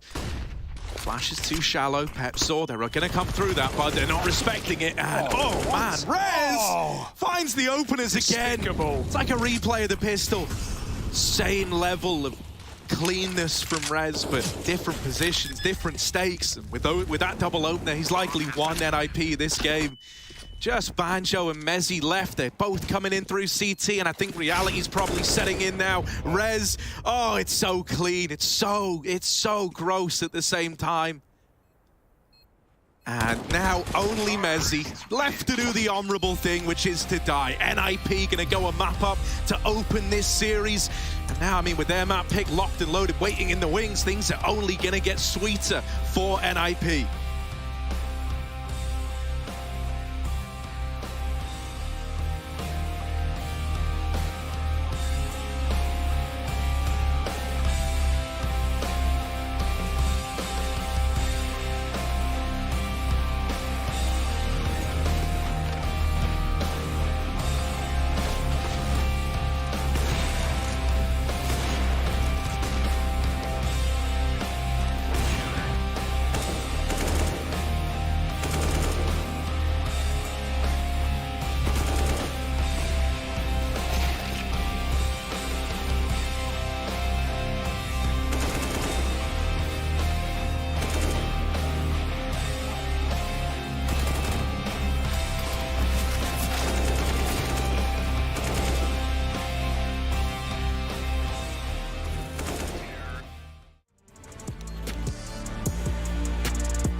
So CS Source, I think definitely at the start, like before I started playing CSGO, it was just a thing like from when I was playing it or when I was younger, it was a lot easier for me to kind of have good memories from that. So it was just like, I really want to play this game. And then when I started playing CSGO, I think you could just immediately see it as like a much better game overall. But I think with Source, it was like, I think that overall kind of, it had that easy aspect, like with the Deagle and the AWP. It was like, I think the game was a lot easier to have that mechanical skill, and that's what I think made it fun when you were a bit younger and you don't have to play so much, and you can kind of just run around, and it made the game a lot easier. And now I think it's a higher mechanical ceiling with CSGO and a lot more, I think compared to me when I was younger, I think there's a lot more tactical aspect, obviously, like playing professional now in CSGO, and I think Source, it was more like maybe a run and gun type of like who's the best mechanically in that, and now I think there's a lot more going into the game, much more in depth.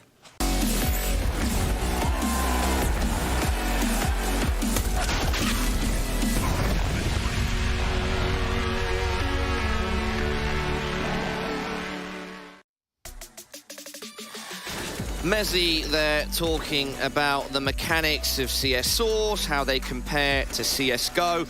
He referenced the Source's Deagle, and we saw some of that action from him on the server on Mirage. But, yeah, unfortunately for Fnatic, they only got 5 rounds. NIP taking 16 and map 1. Alan, Maui, let's break it down. What went wrong for Fnatic? What went right for Fnatic in that game? I think for Mezzi, I do feel really bad for him because I think individually he was playing quite well. He was opening up rounds, maybe even in afterplans doing good stuff. But overall, for me, Fnatic just looked like a team using stand-ins, a little bit disjointed communication often, as we'll see later. The afterplans as well were a bit of a mess. And on the flip side, NIP playing a standard safe game could just capitalize on all those mistakes. There wasn't much to be happy about for Fnatic. Alan, you talk about the mistakes, and I really wanted to just see, could some of the academy level players, could Pepsor, could Banjo show up here? Didn't really get too much of that. It felt like there was some nerves working against them, kind of poor positioning, moments where it was obvious that they were more inexperienced than their competition. And I think that on the flip side, NIP showed that they are still a team that has really just, their floor is very high. Like, they weren't even really playing what I would have considered a super strong game here, but the individuals are at such another level than people like the aforementioned Pepsor and Banjo, not Mezzi. Yeah, Poison being one of the newer guys, but we're aware of his history, and he's a player that's been around for a while now. On the other hand, you mentioned Banjo and Pepsor coming off the academy, bit of an unknown quantity, and we didn't really know exactly how they'd fit in. What can we expect from going forwards in this best of 3, Alan? Do we need to see more from them? Can they even provide more? It's a brilliant question, and of course, going into Vertigo, probably a map where they're much less experienced. The other side of the coin, we're saying Mirage potentially is a map where individually, come on, nonetheless, going to have pugged it loads over the years. They've got to be comfortable in some of those positions. But I think moving forwards, it's going to be really difficult. And the point Maui was hitting home there was that there's a big difference between a player on an academy team, maybe 100th best in the world, and then a top-level, top 10 team. Even if we criticize some of these NIP players when they're playing against elite-level competition, these players are not of that caliber, and they look so much stronger up against them. Rez is a guy that just absolutely blew them out of the water. When we talk about the caliber of players, I mean, Alan, you wanted sex appeal.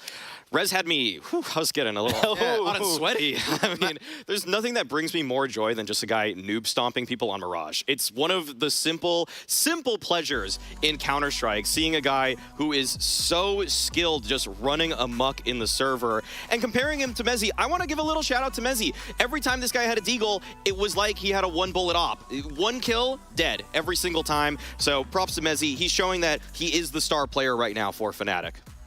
Yeah, we've got Rez and Mezzi head-to-head on Mirage, and Rez just had a fantastic performance overall. We can see his highlights on screen now, and yeah, he lit up the server. Alan, were you impressed from what you saw? Yeah, I feel like in his positions on this map around Connector and then maybe late round falling in towards the A site as we're seeing here, he's just so comfortable on this map. He loves the positions, and as Maui is saying, up against some of these players, it just felt like he had so much confidence, taking all the duels possible, not scared in any aim duel unless I guess it was Mezzi left remaining. And as we're seeing now in these replays, Rez was just having a field day on both sides. And this pistol round, it was just disgusting. It's phenomenal stuff from Rez. One of the most skilled players I would say, in the world, but it's about keeping it consistent with Rez. That's been the problem. We've seen flashes from him in the past. I think everybody talks about his IEM Oakland performance where he shocked the CS world, and it's kind of been a little bit rough for Rez beyond that, actually. The last couple of years, he kind of stagnated. I would say he's basically 1.10 rating every single year after that. No improvements, no real decline, just kind of a rock. And we saw always kind of these moments, these flashes where he can just take over games, but consistency was the thing where it felt like it wasn't there. However, with DJL, I've been liking a lot more what I've been seeing of Rez against other top-tier competition. He's playing around a lot more one-way smokes. He's using a lot more tricks. It feels like the structure of NIP is beginning to assist him as opposed to kind of hinder his ability to stay in form. Guys, we have just a little bit more time to chat before we go to a break. Any expectations for Vertigo, Alan?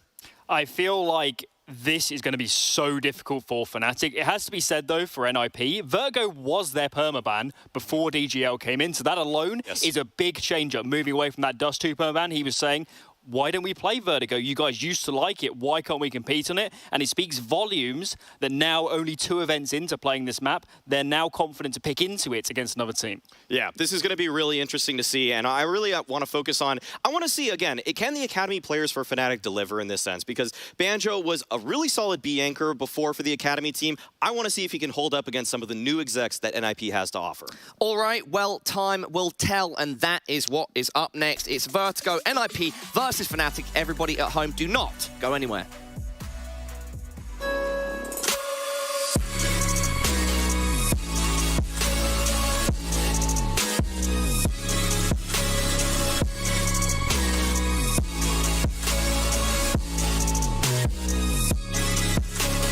You love it, you wear it. What's your style? Get your merch at shop.eslgaming.com.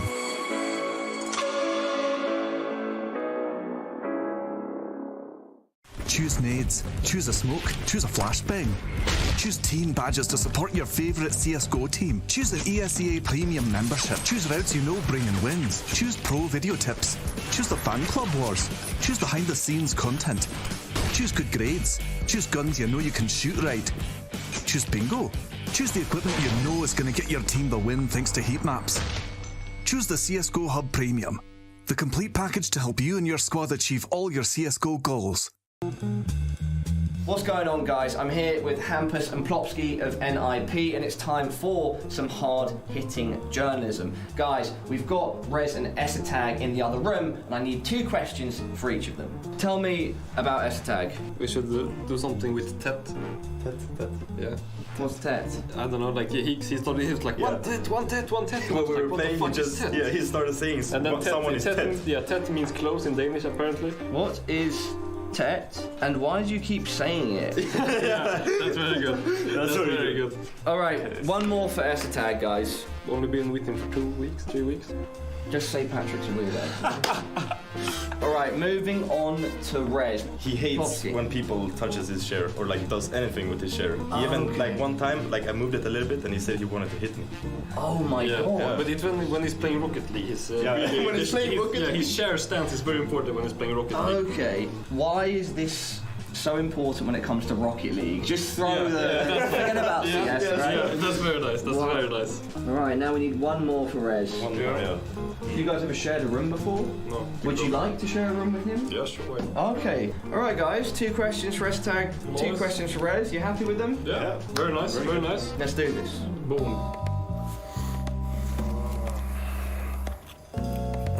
Here comes trouble. You know how this goes. 2 questions each. Rez, Esatag. Yeah. I would start with Rez. Rez? All right, my first victim. Questions from your teammates, boys. Yeah. Rez, your teammates noticed that you do not like to be disturbed. In fact, they think you are afraid of the human touch. Why is this so important when it comes to Rocket League? Some specific individuals like to disturb me when I'm in a game. So yeah. Rocket League exclusive. Rocket League exclusive. And yeah, I want to win, man. I don't want to disturb. And they really like to shake my share and stuff, you know. CSGO, whatever, but Rocket League, it's on. Not a Rocket League, that's my Next question. Your twin brother, Hampus, loves you and would like to share a room with you. Could you organise that? Yeah, sure, man. Yeah? I would love to. That would be very cool. Are you a big or a little spoon? There's a tag. Don't think you avoided the question. Sure. What is tet, and why do you keep saying it? So, in Danish, tet is like close, and you know when it's stressed, and you gotta say he's close. You throw it out there, you know, super fast. So they all know what it means now, but in Swedish it's nera. Yeah, I mean you've spent thousands of hours saying. Yeah, tet. exactly, right. Yeah. So, but nera. Nera. Your teammates are just getting to know you. They're worried you might secretly be a weirdo. How do you respond? Wow. True. Really? I think the biggest issue with that, you know, think that I might be a weirdo. Like most of the time, I'm just trying to soak in all the Swedish, you know, going on. So like I'm just listening, staring, you know, like not really coming in between any conversation. Like, you know, if I had to come up with something super fast in Swedish, like it's really hard to just get into a conversation. So. I don't know. Maybe I should talk more English. Just get in there, you know. But guys, I'm not a weirdo, please. Do you think your teammates might secretly be weirdos, Patrick? Oh, for sure. Like they're all freaking weirdos. Yeah. But it's a good thing. It's a good thing. Yeah. We're all weirdos here. Yeah. You'll fit right in. You'll fit right.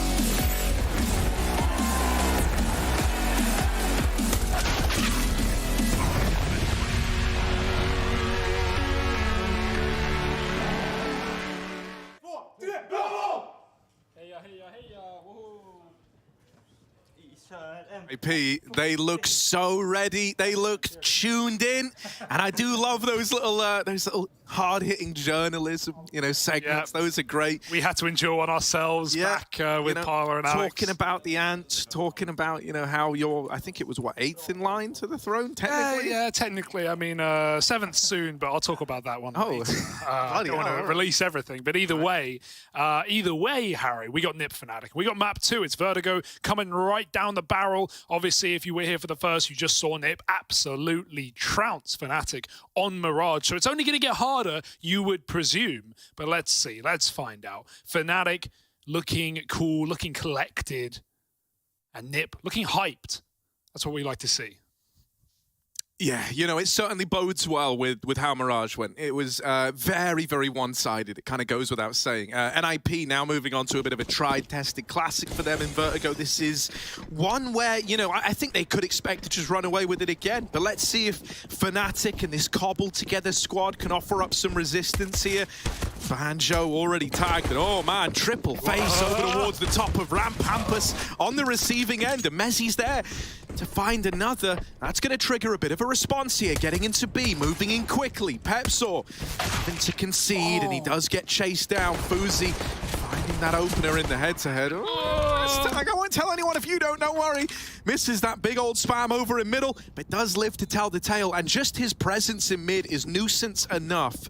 You're always looking over your shoulder. Now you've got to fight forward, and they do deal with Plopsky. Fuzi over here at Tetris, dancing around, trying his best to isolate these fights. He's in with the first, but now it's him and him alone, and there's that swing. Messi with the closer. And so Fnatic, they find another pistol round here to open up Vertigo. Again, sick round out of Messi on the pistols, right? It's not even just the Deagle. He 3K'd the opening pistol back on Mirage on their T side. And right there, reading the flank, coming in late from S-Tag, does drop him, finding 3 kills. Very nice stuff for Fnatic, who basically won the round off of the ramp fight. It got a bit weird in the mid, but under control on the retake. Fnatic, let's see if they can do anything with this pistol in the pocket. I'd imagine with a bomb plant, Nip might want to invest. So let's see what they put together in this second round. For Fnatic, it's a bit of breathing room. Well earned. Rez, he's got a hero gun. Nothing else around this. Got to put it to good use. Mezzi first on the chop and block. And head knocked off. It's Rez with a double. Great entry work up on A. And Nip are going to flood in. Okay, one rifle had to do it all, and right now it's trying its best to stand and deliver. 2 to the good already, and even dodging the nade softens up Poison, and that lets Hampus clothesline him. Attempts to go deep, and will end up going down at the hands of that famous poised in elevator. Regardless, this isn't really a round you want to attempt retaking. 2 on 4, you've already lost control. of the site. Just going to get out of there and try to hold on to these M4s, I guess. That one hurts. Singular, as it turns out. Even worse, Harry. Yeah. Sick round out of Rez. I mean, this is the guy, right? We already saw only a few rounds on Nip's T side at the end of Mirage, but he was just knocking fools down, man. He was lights out, so no shocker to see him with a hero gun. Puts it to perfect use, and Nip, they flip the script immediately. Fnatic don't even get those bonus rounds, that breathing room that is often afforded by a pistol. And Ampus is getting loud. Yeah, as well, the setup is really cool. Like, the teams, I presume, are right next to each other. There are two booths side by side. Obviously, can't see anyone. Oh, but you can hear them, I can assure that. So Nip trying to get in Fnatic's heads. They're probably already there. What's more fun, watching someone yelling, getting in the head of the opponent, or someone yelling, then gets absolutely bodied as they fire up their opponent? What's your favorite out of the two? Oh, it's always funny when things come back to haunt you, I guess, but yeah, a bit of Schadenfreude, I think it's cool. Yeah, not me, but I just don't have the expectation there, Harry, that Fnatic are gonna flip this one round out of nowhere. Mirage didn't really give me much hope. And this round isn't either. Smoke spams connecting. And they're perfecting the T side. Poison's got the deep peek on the scout. Won't connect his shot, though. They're already out wide. Oh, Poison. If only it was a headshot. Now it's 5-on-3, and Nip have the world at their feet. They can go anywhere. B's completely empty as well. Banjo's just peeled back out of middle to stack the A site. This molly is perfect. Banjo's not going to get there in time to smoke it. He won't even throw it. Messi moves out wide, and they all turned away. Luckily, Rez comes out from nowhere and gets a trade kill, and Messi falls as well off the floor.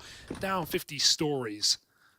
So, Nip, they're the one writing the script right now, and we got a full eco for Fnatic. Oh no, I see headphones coming off. Shouting into the tech. Yeah.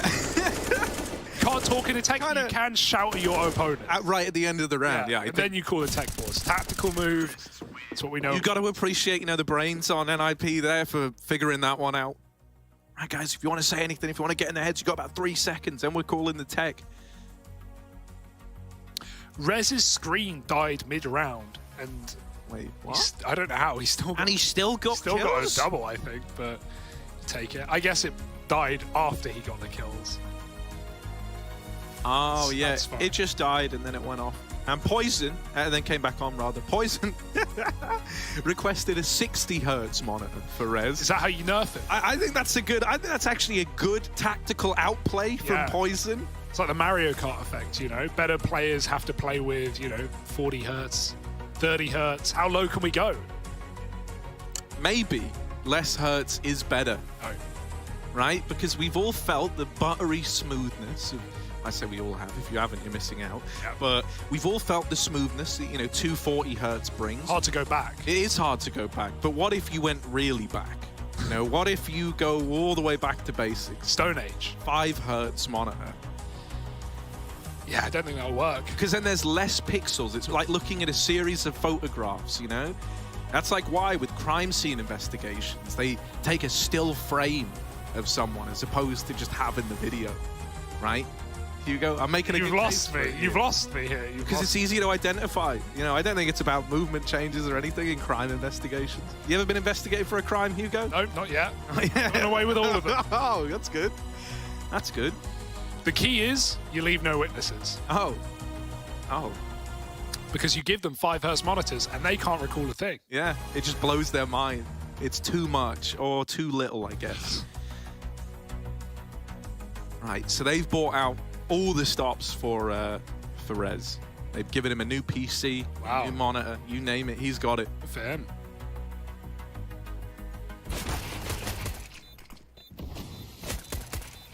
Quick highlight recap. Mezzi's had a good series today. I don't think anyone could argue against that. He had his impact back on Mirage. He tried his best. A lot of D kills, a lot of headshots. I think he had 75% headshot on that head-to-head graphic in the best segment. So very spiffing.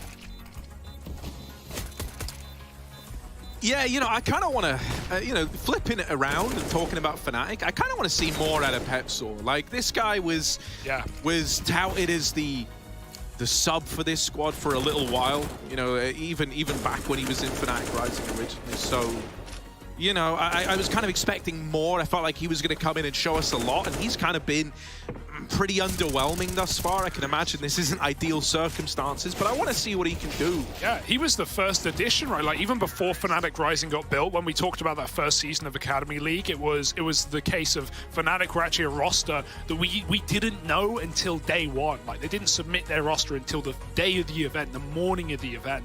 And Pepsor, even prior to that, was one of the players who was on the list, on the backup substitute list for Fnatic as well. So they've wanted this guy for a while. He's been, you know, obviously not in the main team for a while, but on the, you know, one of the talking points on the chopping, not the chopping block, the opposite. What's the opposite of the chopping block?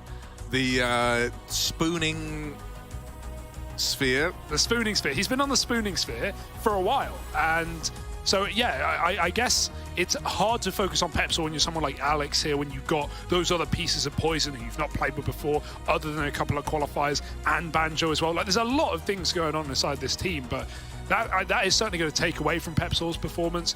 But yeah, I'd like to see him step up and have a couple of good games here in this tournament. Thinking tomorrow, though, Fnatic's game is against LFO. And while LFO definitely impressed on Inferno against G2 today, like, that might be... I heard someone earlier on the desk say that might be Fnatic's only win. Well, in my head, I'm thinking that might be LFO's way to get in as well, right? When you got Fnatic looking this tamed right now. So who knows? But I think that's going to be a super interesting matchup for hate to say it, but to see who's going last in the group. Yeah, you know, it doesn't sound the fanciest, but you know, it's still interesting. It definitely is. Mate, you know, you touched upon, you know, like the addition of Poison to this Fnatic team right now. I can imagine, you know, like in the pitch when they were trying to figure out, you know, who do we bring in now that we've gotten rid of Smee? What are we going to do? And they're looking at the event list of what's coming up, and they're going, guys, Pro League's right around the corner. We're just going to have to pick our Poison. It's Regali or Smooya. And then guy in the call's like, oh, you picked Poison. Nice, okay. And then they go, they hit him up, and now he's here. I don't know if that's how it happened for real. Probably not. But it could have. It's a good theory. It's right? A working theory, we call it. Yeah, that sucks for Regali as well, man. You know, obviously we've been behind this guy since season 1 of WoW, where he looked really good.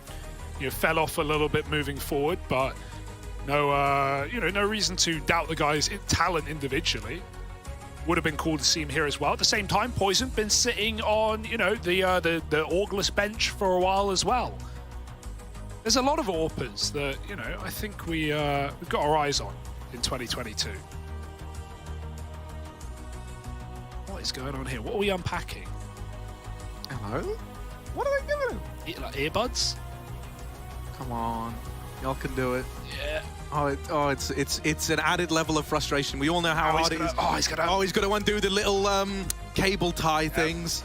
Oh, these are a nightmare when you're not on camera to, you know, tens of thousands of people. But he's done it. Hampus, incredible execution. I haven't seen anything like this. Oh, man, he's even elongating the wire. So efficient.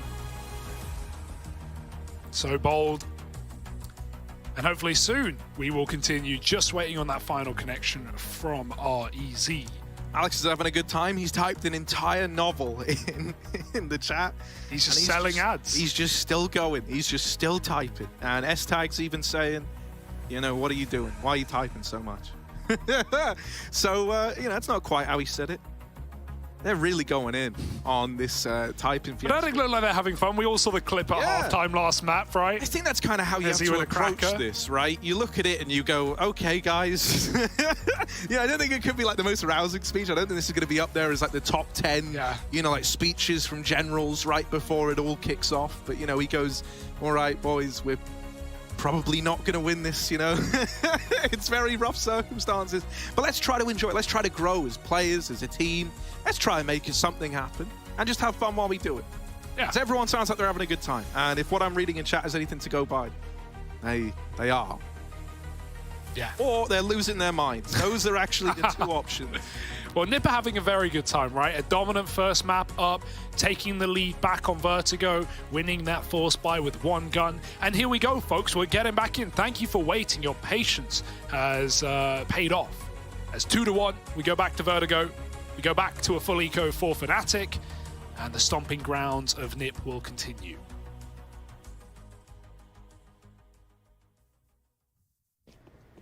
Good fade on the music as well. I love that. And now we're right back in. Oh, that felt nice, didn't it? Right, just USPs for Fnatic. They don't really have a lot to play with in this round. In fact, some would say they've got 5 USPs.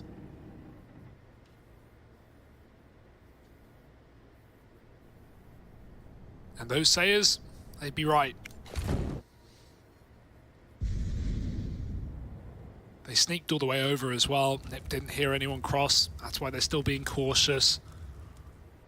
I mean, snuck, obviously.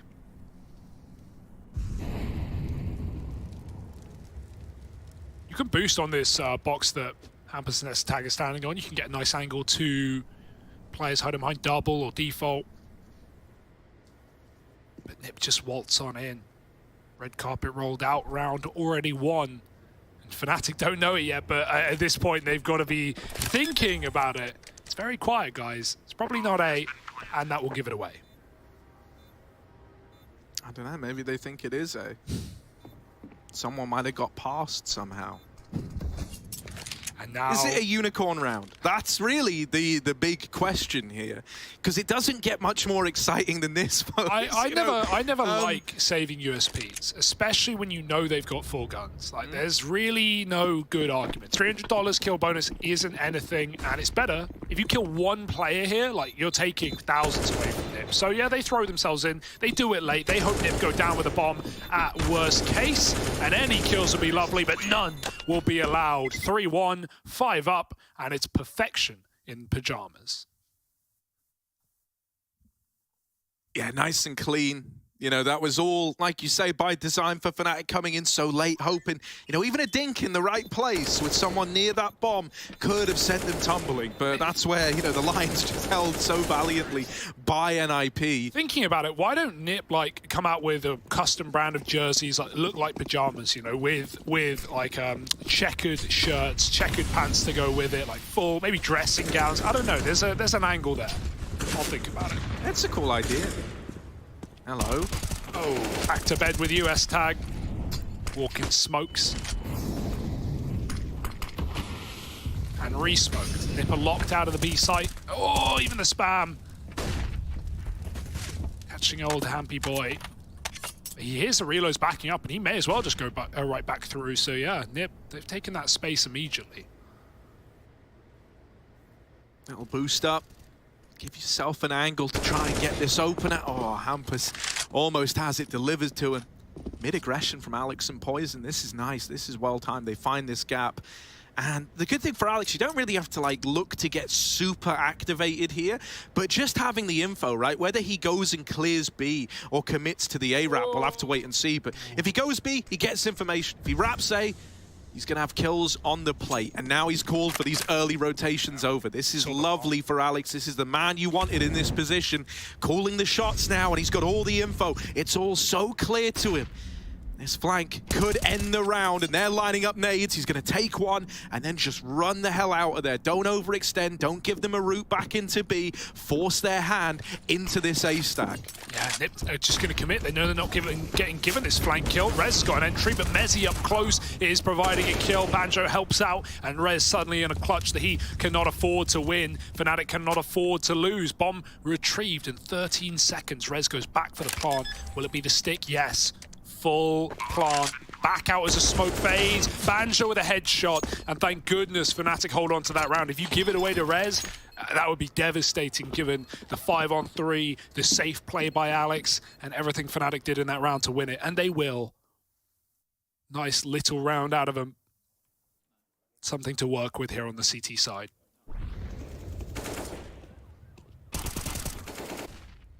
Plays like that from Alex, though, a while I like watching this guy play. You know, he just knows that Nip are going to be so paranoid about a flank, and dying there not only is just pointless, but it gives them a route back to B.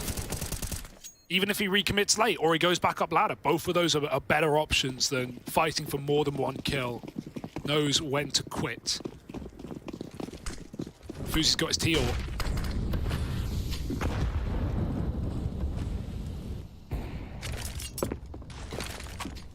Hearing that AWP ring out over at ramp is scary as well, right? I was going to say it makes you more hesitant to fight for this. Alex, of course, then just swings out wide, but there's a smoke down, so it's fine. He's got that little veil of security. Yeah, you see him crouching. He knows what angles he can be seen by, right? Spamming boosts, making sure no one can pick him. Uh-oh. Campus could get caught with nades out, and that's a nice re-aggro from Banjo, right? Hits that little timing, finds a free opener. And now you kind of need this AWP at ramp to be the thing to open up the round. You know, you've still got players outside of B. You've got even Plopsky late lurking in through middle. There are certainly other guys who could look to get the opener, but you were hoping Fuzi's AWP would cancel out something like this. Alex swinging and does come out ahead in that fight.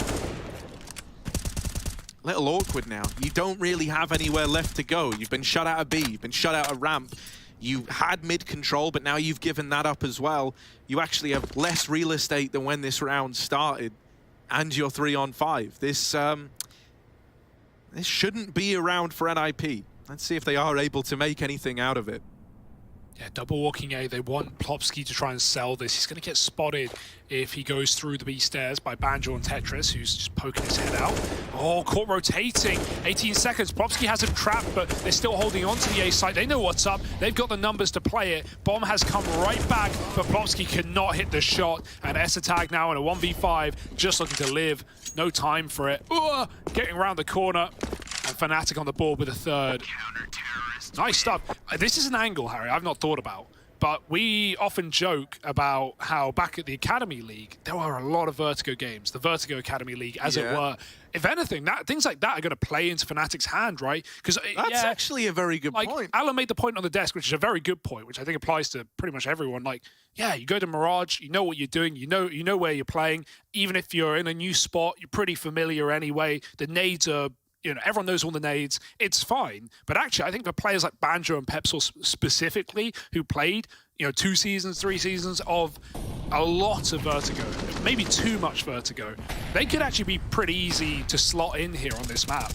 Yeah, you know, they're going to have a lot more ideas as well, right? And I've seen a lot of, you know, like we've all seen how A executes on Vertigo can shape up, and you kind of start to learn responses to them. You have a very concrete understanding of what you can get away with on these B plays if you're Banjo.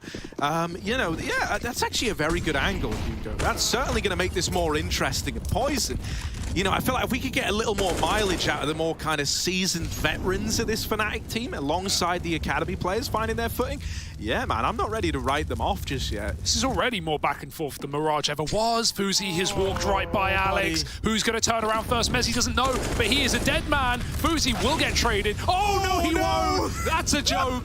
ESL comes through the smoke and picks Alex. That is such a calamity for Fnatic. They did nothing wrong, but missing timings will cost you rounds. 4-on-3. The rotates are in. But Nipper in no hurry. Oh no, that can't be how they managed to take the lead. That is going to sting. If this ends up being a nip round, that's going to hurt Fnatic. They've not let their foot off the gas yet. They're re-aggressing on the short side. S-Tag's holding for this. They want to push because they hear Util. Oh, he jumped! The jump! Oh no, it's such a messy round. Plopsky's in with a double. Just Poison left to beat. 45 seconds. He's got time on his side. Running away now, loud on the rotation. So Poison's aware. Plopsky, will he commit to this? Looks like he does have his heart set on the B play, sneaking the rest of the way. And this lull in the action, this going quiet, might lead Poison to believe that he's read this wrong. He will hold his guns for now. Stick to his guns, rather. He's holding it too. He's got the bonus point. Here we go. Oh, no. It is that reality setting in where he's going, oh, I've been duped. I've fallen for it. The Molly's now giving it away. Poison's coming back, but he doesn't want to go through. No way. Yes, he does. Go through. He's so low. Oh, man. Plopsky's going to swing out and close it. That is a devastating round. For everyone involved. For everyone. We all had to watch it. We all had to see that. Oh, dude, the missed timings, the scroll wheel hit for ESL. Oh, and then Poison running the molly. It was ballsy, you'll give him that, but no shot in time, too low, too easy for Plopsky. 3 kills in the round, great trading, but just an unbelievable round. All things considered. Nipper on the board again, bouncing back. Fnatic, they've got one more rebuy. It's not the best, but it will do. Double mid, and Hampus is not ready for 2. Layered. They'll have their cake and eat it too. 4 on 4. Rez picks Alex through the smoke. He's been trying to fight through it in the past. This time finally comes back to bite him.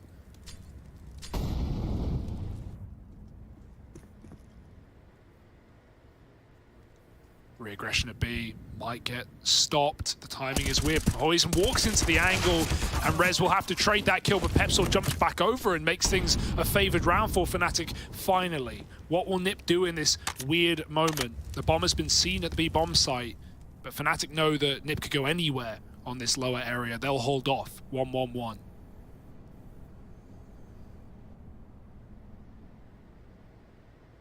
Plopsky, hero from the last round, might have to be the hero player again.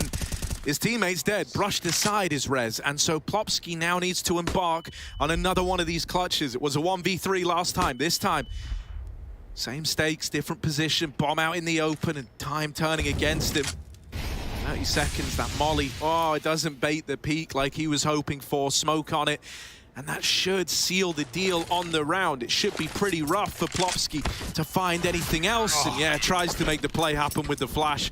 Poison's good to find him. And I tell you what, even if Poison didn't, there was that big flank coming in. So his time was really, really numbered on this yeah, you know, 4-4. Nice response out of Fnatic. Yeah, they've had good re-aggro, right? Even like last round on the A site when they went for that double push on short, yeah, it was a mess. It was S-Tag jumping that caused the problems, but they're nice ideas. They're catching Nip, even though S-Tag was holding for it this time. He didn't have the angle to, cover Poison walking in with the orb. Just good timing for Fnatic on those calls. They seem to make these mid-rounds interesting, even when they have no right to be. Now it's a broken buy for Nip. This back and forth affair continues.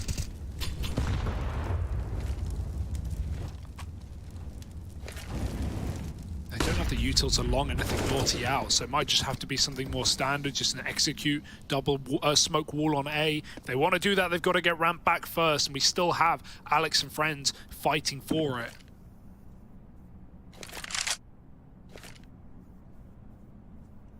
Maybe a re-smoke. Looks like a lineup to me. Or not, just lobbing it in. It's getting a little awkward, right? They want to explode, they want to go, and this smoke isn't going to deter them. I think you've done well to get your deep player out of position there on the side of Fnatic. You bought yourself a few more seconds. This boost up for Mezzi. Nice off angle to try and get one and then fall back into the safety of this A site. But you got to remember, it's pistols you're up against. They could run you down, and instead, it's going to be the AK making first contact. The Eagle now of Hampus, hoping to follow up, and it will. Alex on the receiving end, and oh man, it's just success all across the board. Every fight that Nip take, they win, and they win convincingly. Yeah, you got to save.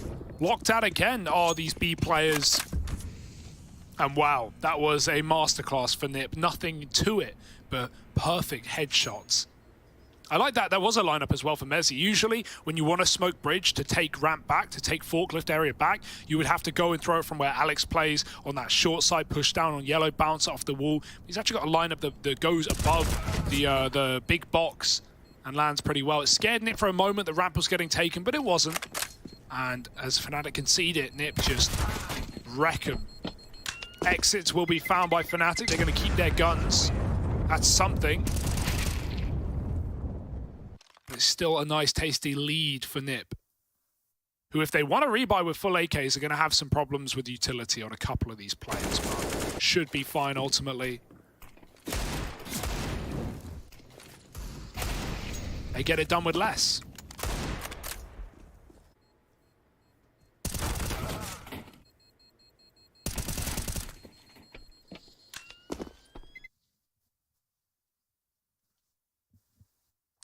And with both these teams trading rounds so often, it's only going to hurt Fnatic more, right? Like, they're the ones who are going to feel the brunt, feel the pain, having to force buy on CT side, not having kits, not having this utility to stop these A assaults, constant low weapons. Something that's kind of, you know, like, because very rarely this ever, like, plays a huge deal of impact. When they hunted there, Banjo getting a kill on the attempt at the save actually gave him the $300 needed to drop an M4 over. Nice. And so it's, like, allowed for this whole investment to even come in for Fnatic, right? Otherwise, it probably would have just been an eco around the saved guns. But now you've been given a bit of a reason to invest into this, to give it a go. And they're back to this double mid setup again, right? This is a really nice way to hold middle. It's so hard for Hampus to do any better than a 1-for-1. And Banjo's going to mop up the second man, Plopsky, who was meant to trade that mid setup. So that's a lovely opener for Fnatic. Don't set a foot wrong. They were ready for the adjustment out of NIP to send a second man mid and help Hampus out. And it's left them looking all the better. 4-on-3. Fuzi, the time in there. It almost looked like Mezzi was going to peek. Oh, clear Instead, it. he's mollied at the sandbags. Now that smoke. Hello? Yeah. Rez wasn't peeking that either. Like, they're waiting for a flash. They want to see if Mezzi's going to get, you know, sent out of this position. I'm shocked he didn't use the nade on him for free damage, but, you know, people throwing mollies, convinced it's already clear. Well, now they've got another molly to appear. Mezzi in hot water, in hot bother, has to swing and can't do anything about that one. Alex was aggressive, but Fuzi with a perfect clear. A 3-on-4 has suddenly flipped on its head, and Nip are committing into the A site. Only Poison here to stop him right now as Banjo baits for him from CT. oh man, the timing for Poison. He just turns to try and look at ramp, try and watch for the run-up with that smoke down in the site, and that's when Rez is ready to go over on short now. Another one of these ecos coming down the barrel for Fnatic. Yeah, it's just so meticulous there for Nip as well, right? Like, they get all the opening kills from ramp side. That's where 2 or 3 players get spotted, caught throwing nades, and then the actual commit comes out of short. That's why Poison's got his back turned. It's just really nice. A little detail, and it makes Nip wait a few more seconds, but it gives them all they ever wanted, which was that one man who could do anything in Poison. Banjo was just too low. So, yeah, we've seen Nip's T-sides get cleaned up in recent time, and stuff like that plays a big part. They got shot by Pepsor in mid aggroing.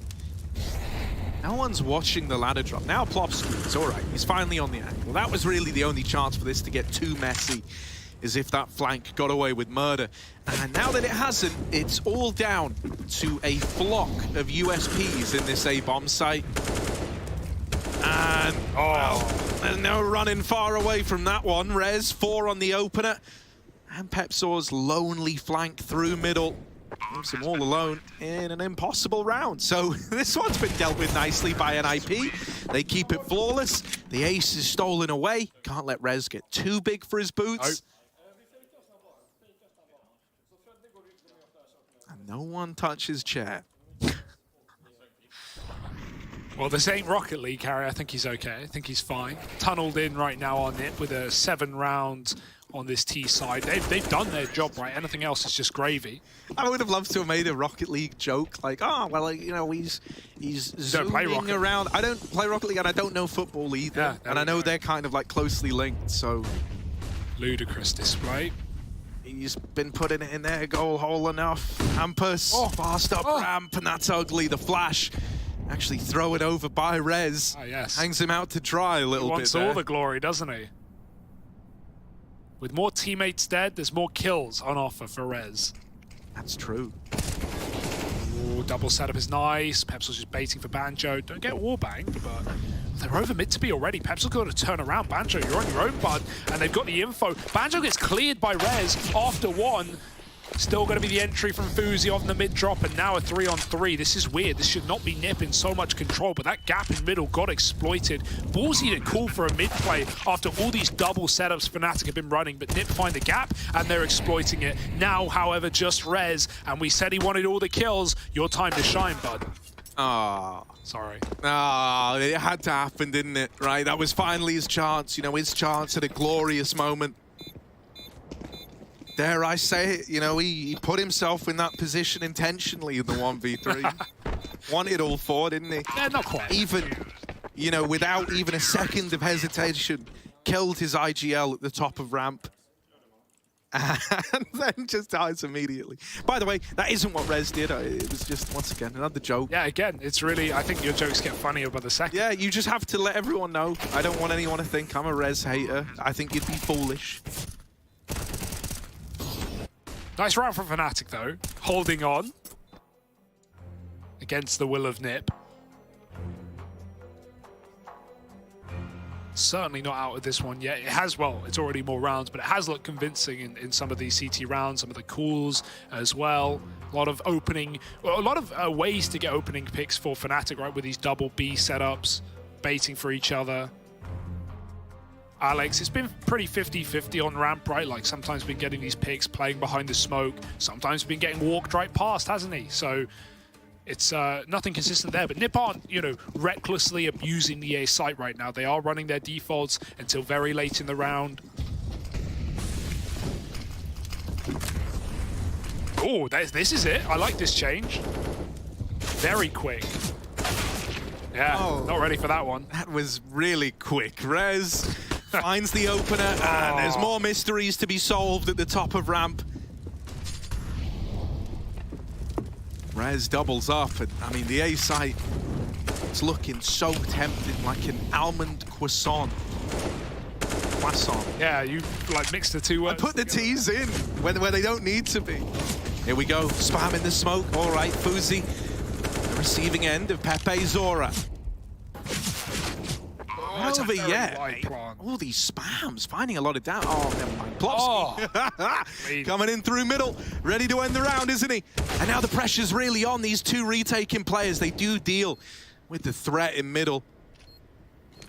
That was the easy part.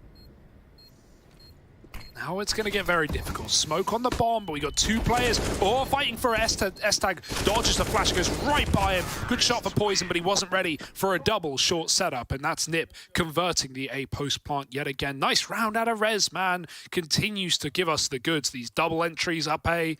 He realized what Alex was doing as well, right? Playing these close ramp positions, pushing through smokes. Very ready for it. Fnatic.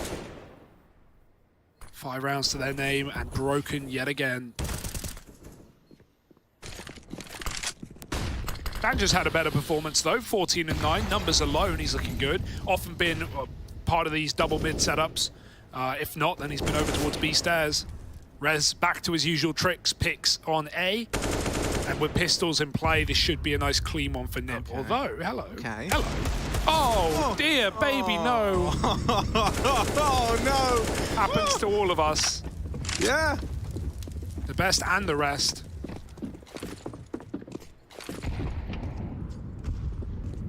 Oh, no, Bancho, they've seen him. He so nearly got away with that, too. Oh. In the end, it is another NIP round. 9-5. Them's the office hours right now for NIP. And it's also the scoreline in the server. Yeah, well, they're doing quite overtime today, Harry. There's 9 PM local, so if they're doing 9 to 5, I'm not sure what's going on. It's the other way around, though. 9 PM till 5 AM. Ah, okay. That's the schedule. So they've just started. They've been on the clock for 4 minutes. Yeah. This has been a quick BO3, and it's going to get quicker. 1 round left of this T side for Nip to run wild. And Mezzi, wow, I can't believe he goes back for that after the last 2 rounds of getting picked, him and Alex, who still will. Fuzi over the smoke, hampers, won't find Mezzi, who gets out for free. Good escape to keep things in a 4-on-4. He's playing sandbags with no smoke. It's always a risk, but Nip are not interested in A just yet.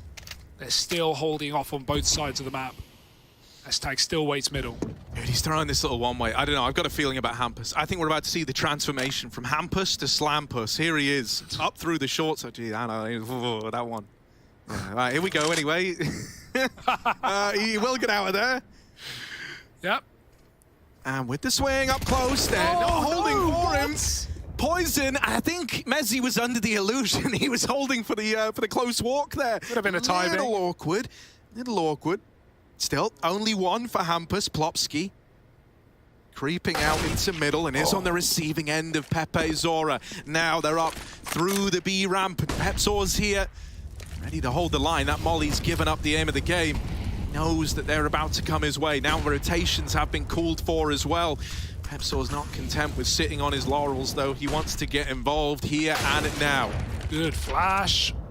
And yeah, when we've seen Nip come up these B stairs, they've often just been flash peek from middle. No exception and no time, 15 seconds. Oh, Fuzi's not being given squat, but more blind. And Banjo is there to close 6 at the end of Fnatic CT side. It's respectable, it's commendable, but is it enough? I don't know. We're gonna have to wait and see. Nip looking to close out this series 2-0 to start their Pro League run after the break.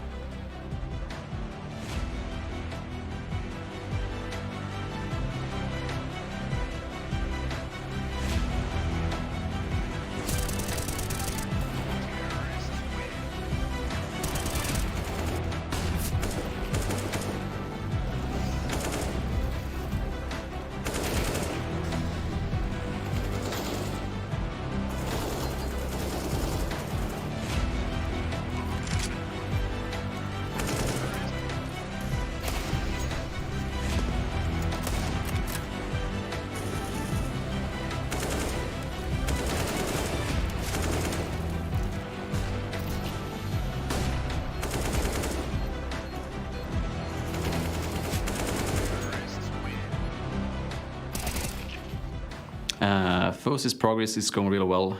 He's gaining more confidence into every game. I think that is important when you're young like him and go into a tier 1 tournament with not much experience. Like, it can be hard to have that confidence, and yeah, going into like top tier teams with that confidence is difficult when you're young like that and with no experience. So he's been doing it really well recently.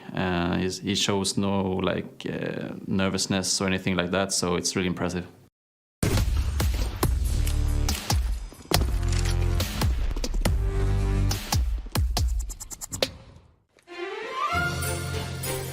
What up, future pros? I have a nifty fast A smoke I saw Apex throw to help you on your pistol A rushes.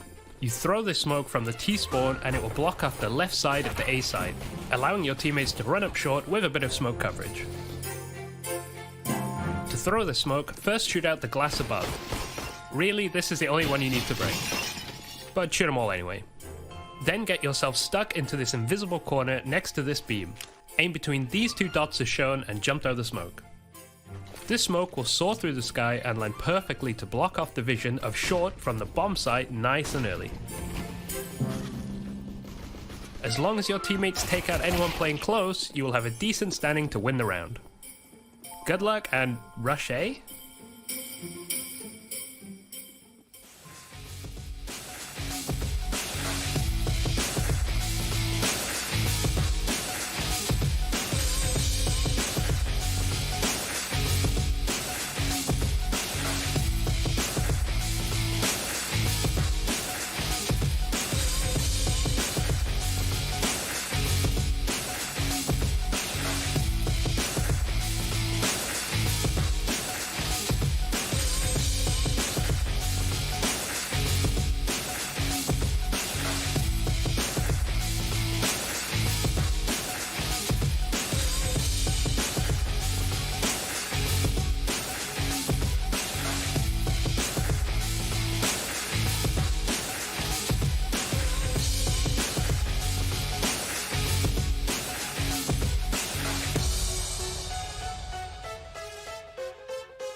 Welcome back. It's NIP in the lead over Fnatic, 9-6 at the end of that first half of play.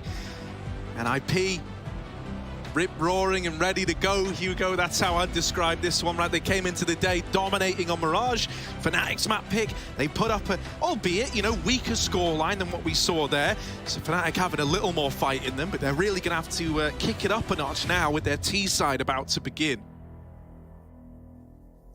Any words from you, Mr. Byron? I was just about to start giving you some words, but you know, a bit more breathing room would be nice, Harry. It's fine. I'm here. Hi. Fnatic. Our lips probably shouldn't be this close together. Yeah, but please. They did only spring for the one headset, so I do have to lean in very close.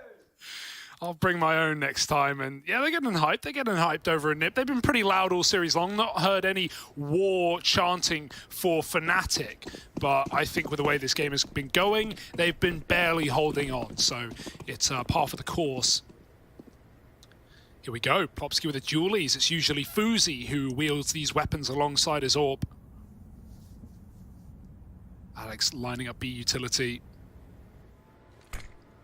Bomb is coming back to join him through middle. Flash going over the tippity top. Plopsky is looking to stop this B aggression, and they've already run up by him one. Maybe a double. He's got enough bullets for it. Spamming the smoke. Can't find the kill. It's his teammate to take it instead, and Rez picks him out of the air. Oh boy, that one's going to sting. Mezzi now with a pistol of his own in a 1-on-3 for the 4K clutch, and no kills given up.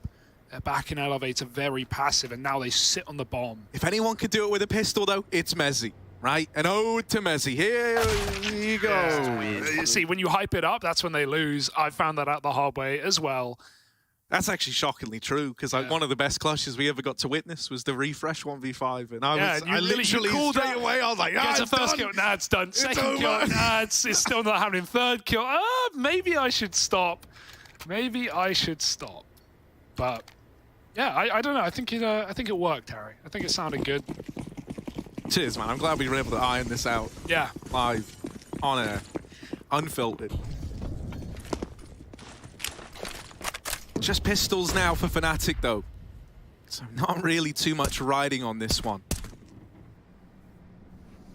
Flash to try and pop them through. Look, Harry, a wise man once said, Cadian, you can't win Pro League like this. And yet he did, you know? Yeah, that's true. We're not always right. That's true as well. Because he did win Pro League like that. He did. Just like that. That's flash. Oh, down coming in. Beaky. With 4.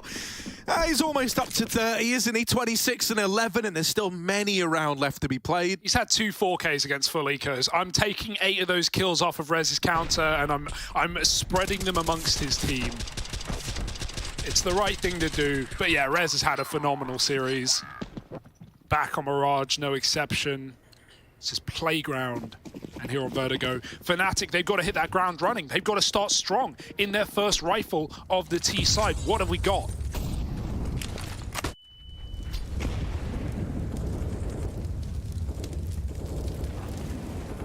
Well, it's slow towards ramp, but Mezzi's the guy trying to gain some real estate over at that B site. At the top of this smoke, Poison just spamming through right now. Both players going untagged. Re-smoke in, that's a nice response, right? Fnatic actually throw one down, just a little bit ahead of it as well. Hampus. Not deterred by this smoke, he's playing up close to it. And this silenced A1S, man, it's so scary peeking this when you hear it spamming through a ramp smoke like that. Okay, that's a very nerdy double mid setup. We'll revisit that one, we'll put a pin in it, and if Banjo does walk into the Lion's Den, which he's not, making the right decision, he saw the sign and he was like, Lion's Den, I got no business being there. So he's gonna go and join his teammates over here at the A ramp. 45 seconds, Fnatic. They've got util to make this play happen once. Yeah, no fakes, no second chances.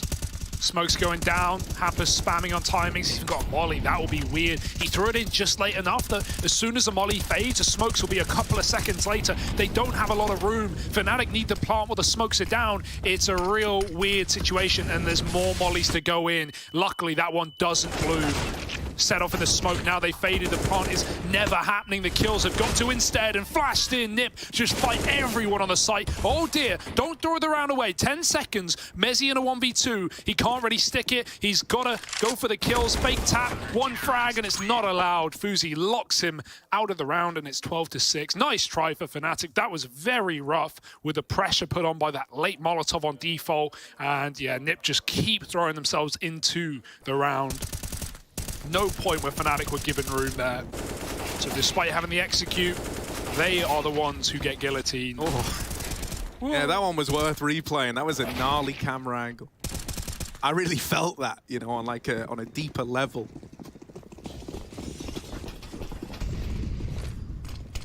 And now we've reached a deeper level of cooling here for Fnatic. They're just called a bit of an A ramp rush, and they're getting turned to literal dust.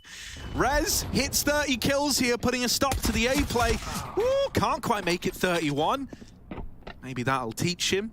When he hears pistols, that's not his time to get involved. Yeah, a little more high stakes, right? Not a full eco here in this round, so important kills. Banjo's throwing nades, they now know. And Hampus is going to close. It's just looking so free for Nip, right? Obviously only pistol rounds, but even gun rounds have looked pretty convincing like that as well. So yeah, it's just flowing like butter right now. Melted butter. Left next to the radiator with the Alex's cheddar. With the Alex cheddar, yeah. Yep. 13-6. And here we go, Fnatic, their second buy of the half. It's got an AWP this time. Banjo the hero dropped it over. Let's see if it was worth waiting for.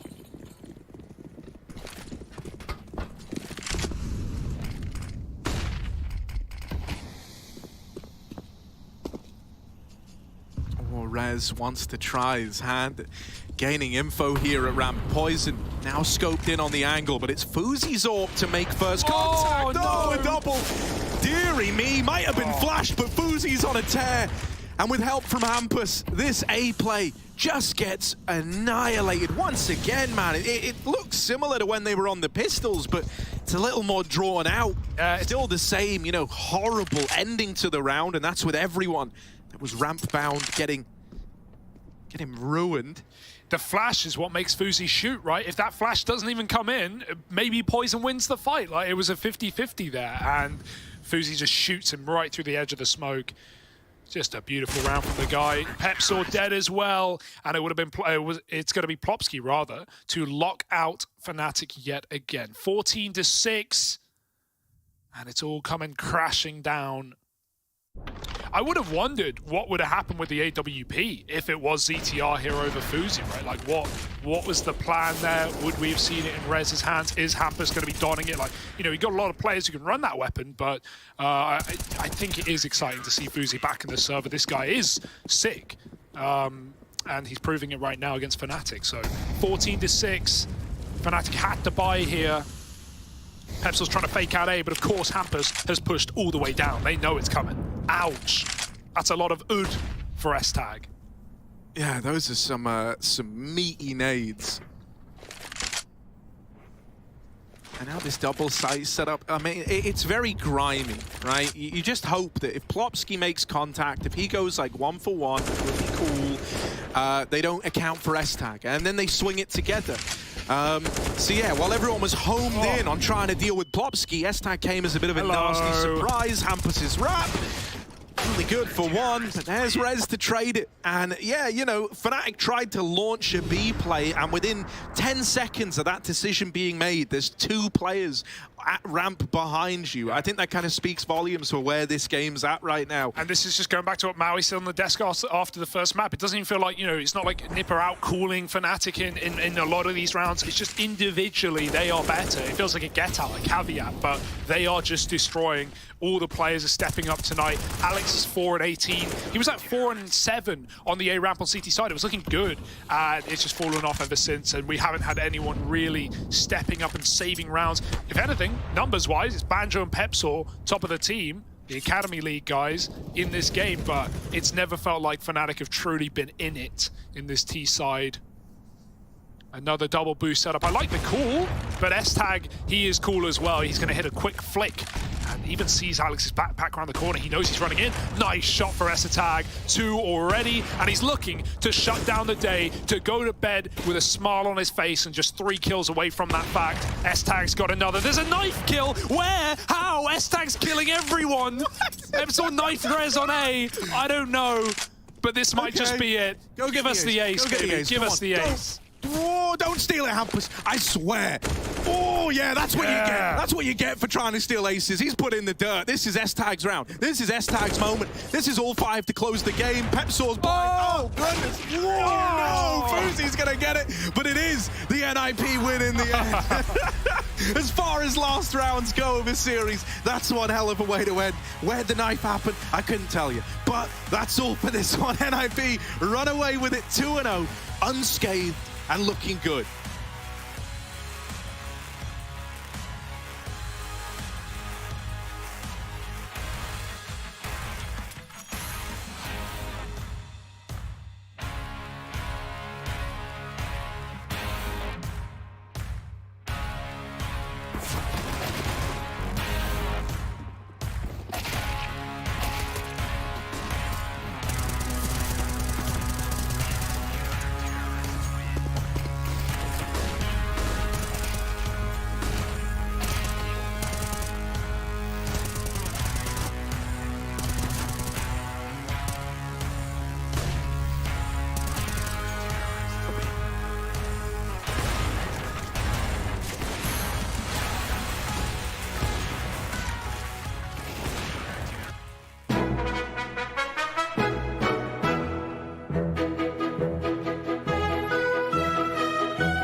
Stay rush.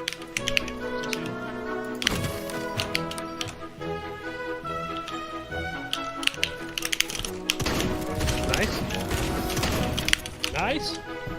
Doors, not looking at us. I'm going for this.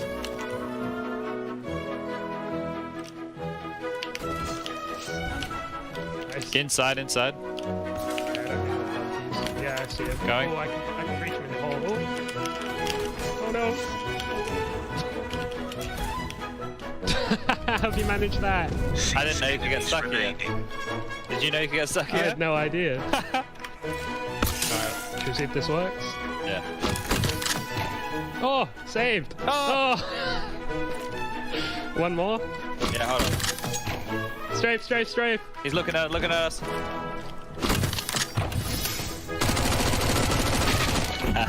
Okay. I would have thought it takes that. Parachuter bird from coming in. Commander. Guy on top of the tower parachuting up as well. There's so many parachuters.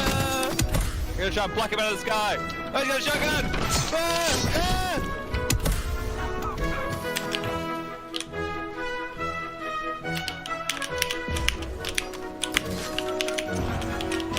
Nice.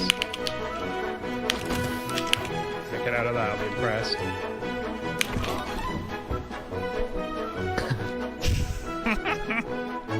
He was shooting at me, but I don't see him. Yeah, he's somewhere in the trees. Yeah, he's down, I'm going.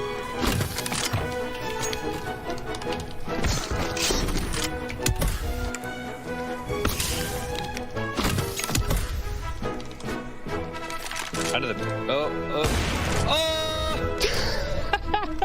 Perfect. How about that one? That's pretty nice. Impressive performance. Thank you in advance.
I have a little pep in my step because in that last round I saw a knife kill. But Pepsor's last-ditch attempt to save the match for Fnatic from the jaws of defeat wasn't enough, and NIP took Vertigo. Overall in that best of 3, taking it across just 2 maps. We didn't even have to play Overpass. Result on screen. We saw Rez going off absolutely incredibly again, and yeah, this was all a tale about how NIP forced their win onto the game and made it work. Interesting stat, I don't know if you can read into it too much, but on both second halves, Fnatic did not get a single round. Tough look for Fnatic here. Sort of what I think Alan and I prefaced in the pregame of all of this. Rez, though, man, this guy is just a bulldozer. Resurrection. He flattened him. He absolutely destroyed everybody. It was very fun to watch in terms of just the pure highlight reel that Rez was creating every couple rounds. But in terms of, I'd say, what Fnatic showed, I think we can be a little bit happy about one player, Alan. Yes, indeed. Of course, Banjo looked good in that game, and I do think in the first half, it was reasonably competitive from Fnatic. They just lost against one Antaiko and another kind of force by later in the half. If they don't lose those, maybe they win out in the half and have somewhat more of a chance going to the second. But as we saw on that T side, really flat. And of course, Rez, bulldoze on the A-bomb site, you know, go there at your peril. Alan and Maui, you wanted to take a look at round 7, which was a round filled with mayhem. This was a goofy one. Paula. Fuzi pushing through the smoke early on, catches Mezzi off, and Esatag actually kills Alex, who is behind. Then there's this flurry of frags towards this ramp side, and really, it felt like this was going to be NIP's round start to finish, but Plopsky actually had to bail them out with a 1v3. Yeah, indeed. And what we also didn't see here was Esatag had a mouse wheel jump, which meant he didn't kill 2 of the players pushing in from Ivy. And of course, in that afterplant, bit of a mess. Poison pushing the Molotov, going down to 20 HP and falling in the end. And overall, I guess that kind of summarizes the map for Fnatic. Bit all over the place, but NIP sort of coming out on top in every situation. Yeah, we can take a look at Banjo's highlights right now. The young man from Finland, a last-minute call-up. He had a decent second map there on Vertigo, coming out of a lackluster performance on Mirage, and good to see him sort of regaining some form, even if his team did not come out on top, Alan. Yeah, for sure, and during the cast, Hugo and Harry made the point that at the Academy League, Fnatic Rising are playing loads of Vertigo, and certainly for Banjo, I guess for him playing these sort of positions, he must be much more comfortable than perhaps what he was in Mirage. This is a spot that Banjo played on the Academy roster. These kind of anchor, small site sort of spots are ones that he actually thrived in. Pretty much the highlights of Banjo throughout the Academy League season so far have been just his sight holds, the way he's able to play around the executes of the opposing teams at his position, sometimes even getting aggressive. We saw in Mirage that when he pushed towards B apartments, Rez just destroyed him. But I think there's a lot more comfort being shown when it comes to Vertigo, because that's kind of been the We Play Academy League special. Like, it's just so much Vertigo over there. I get kind of tired of it, but at the same time, Banjo, he enjoyed his time there. Moving on, we have an interview ready. Heku has Hampus on the line. Hey everybody, right now I'm joined by Hampus, the IGL of NIP, and congratulations, that was a pretty quick series, 2-0. So, as we can see, like, Fnatic went through some big changes. We saw them on Katowice, and right now only 2 people remaining from that roster. Like, did this kind of like ruin your game plan? Yeah, a little bit. Like we actually prepared Ancient, but they removed Ancient. So yeah, that was kind of the only prep we did, because it was hard to know, because it got announced Banjo was coming here today, I think, or yesterday maybe. So there was really not much prep to do. Like, we checked how they like to play all these things, but they have like basically a new team. But I would say it went as expected.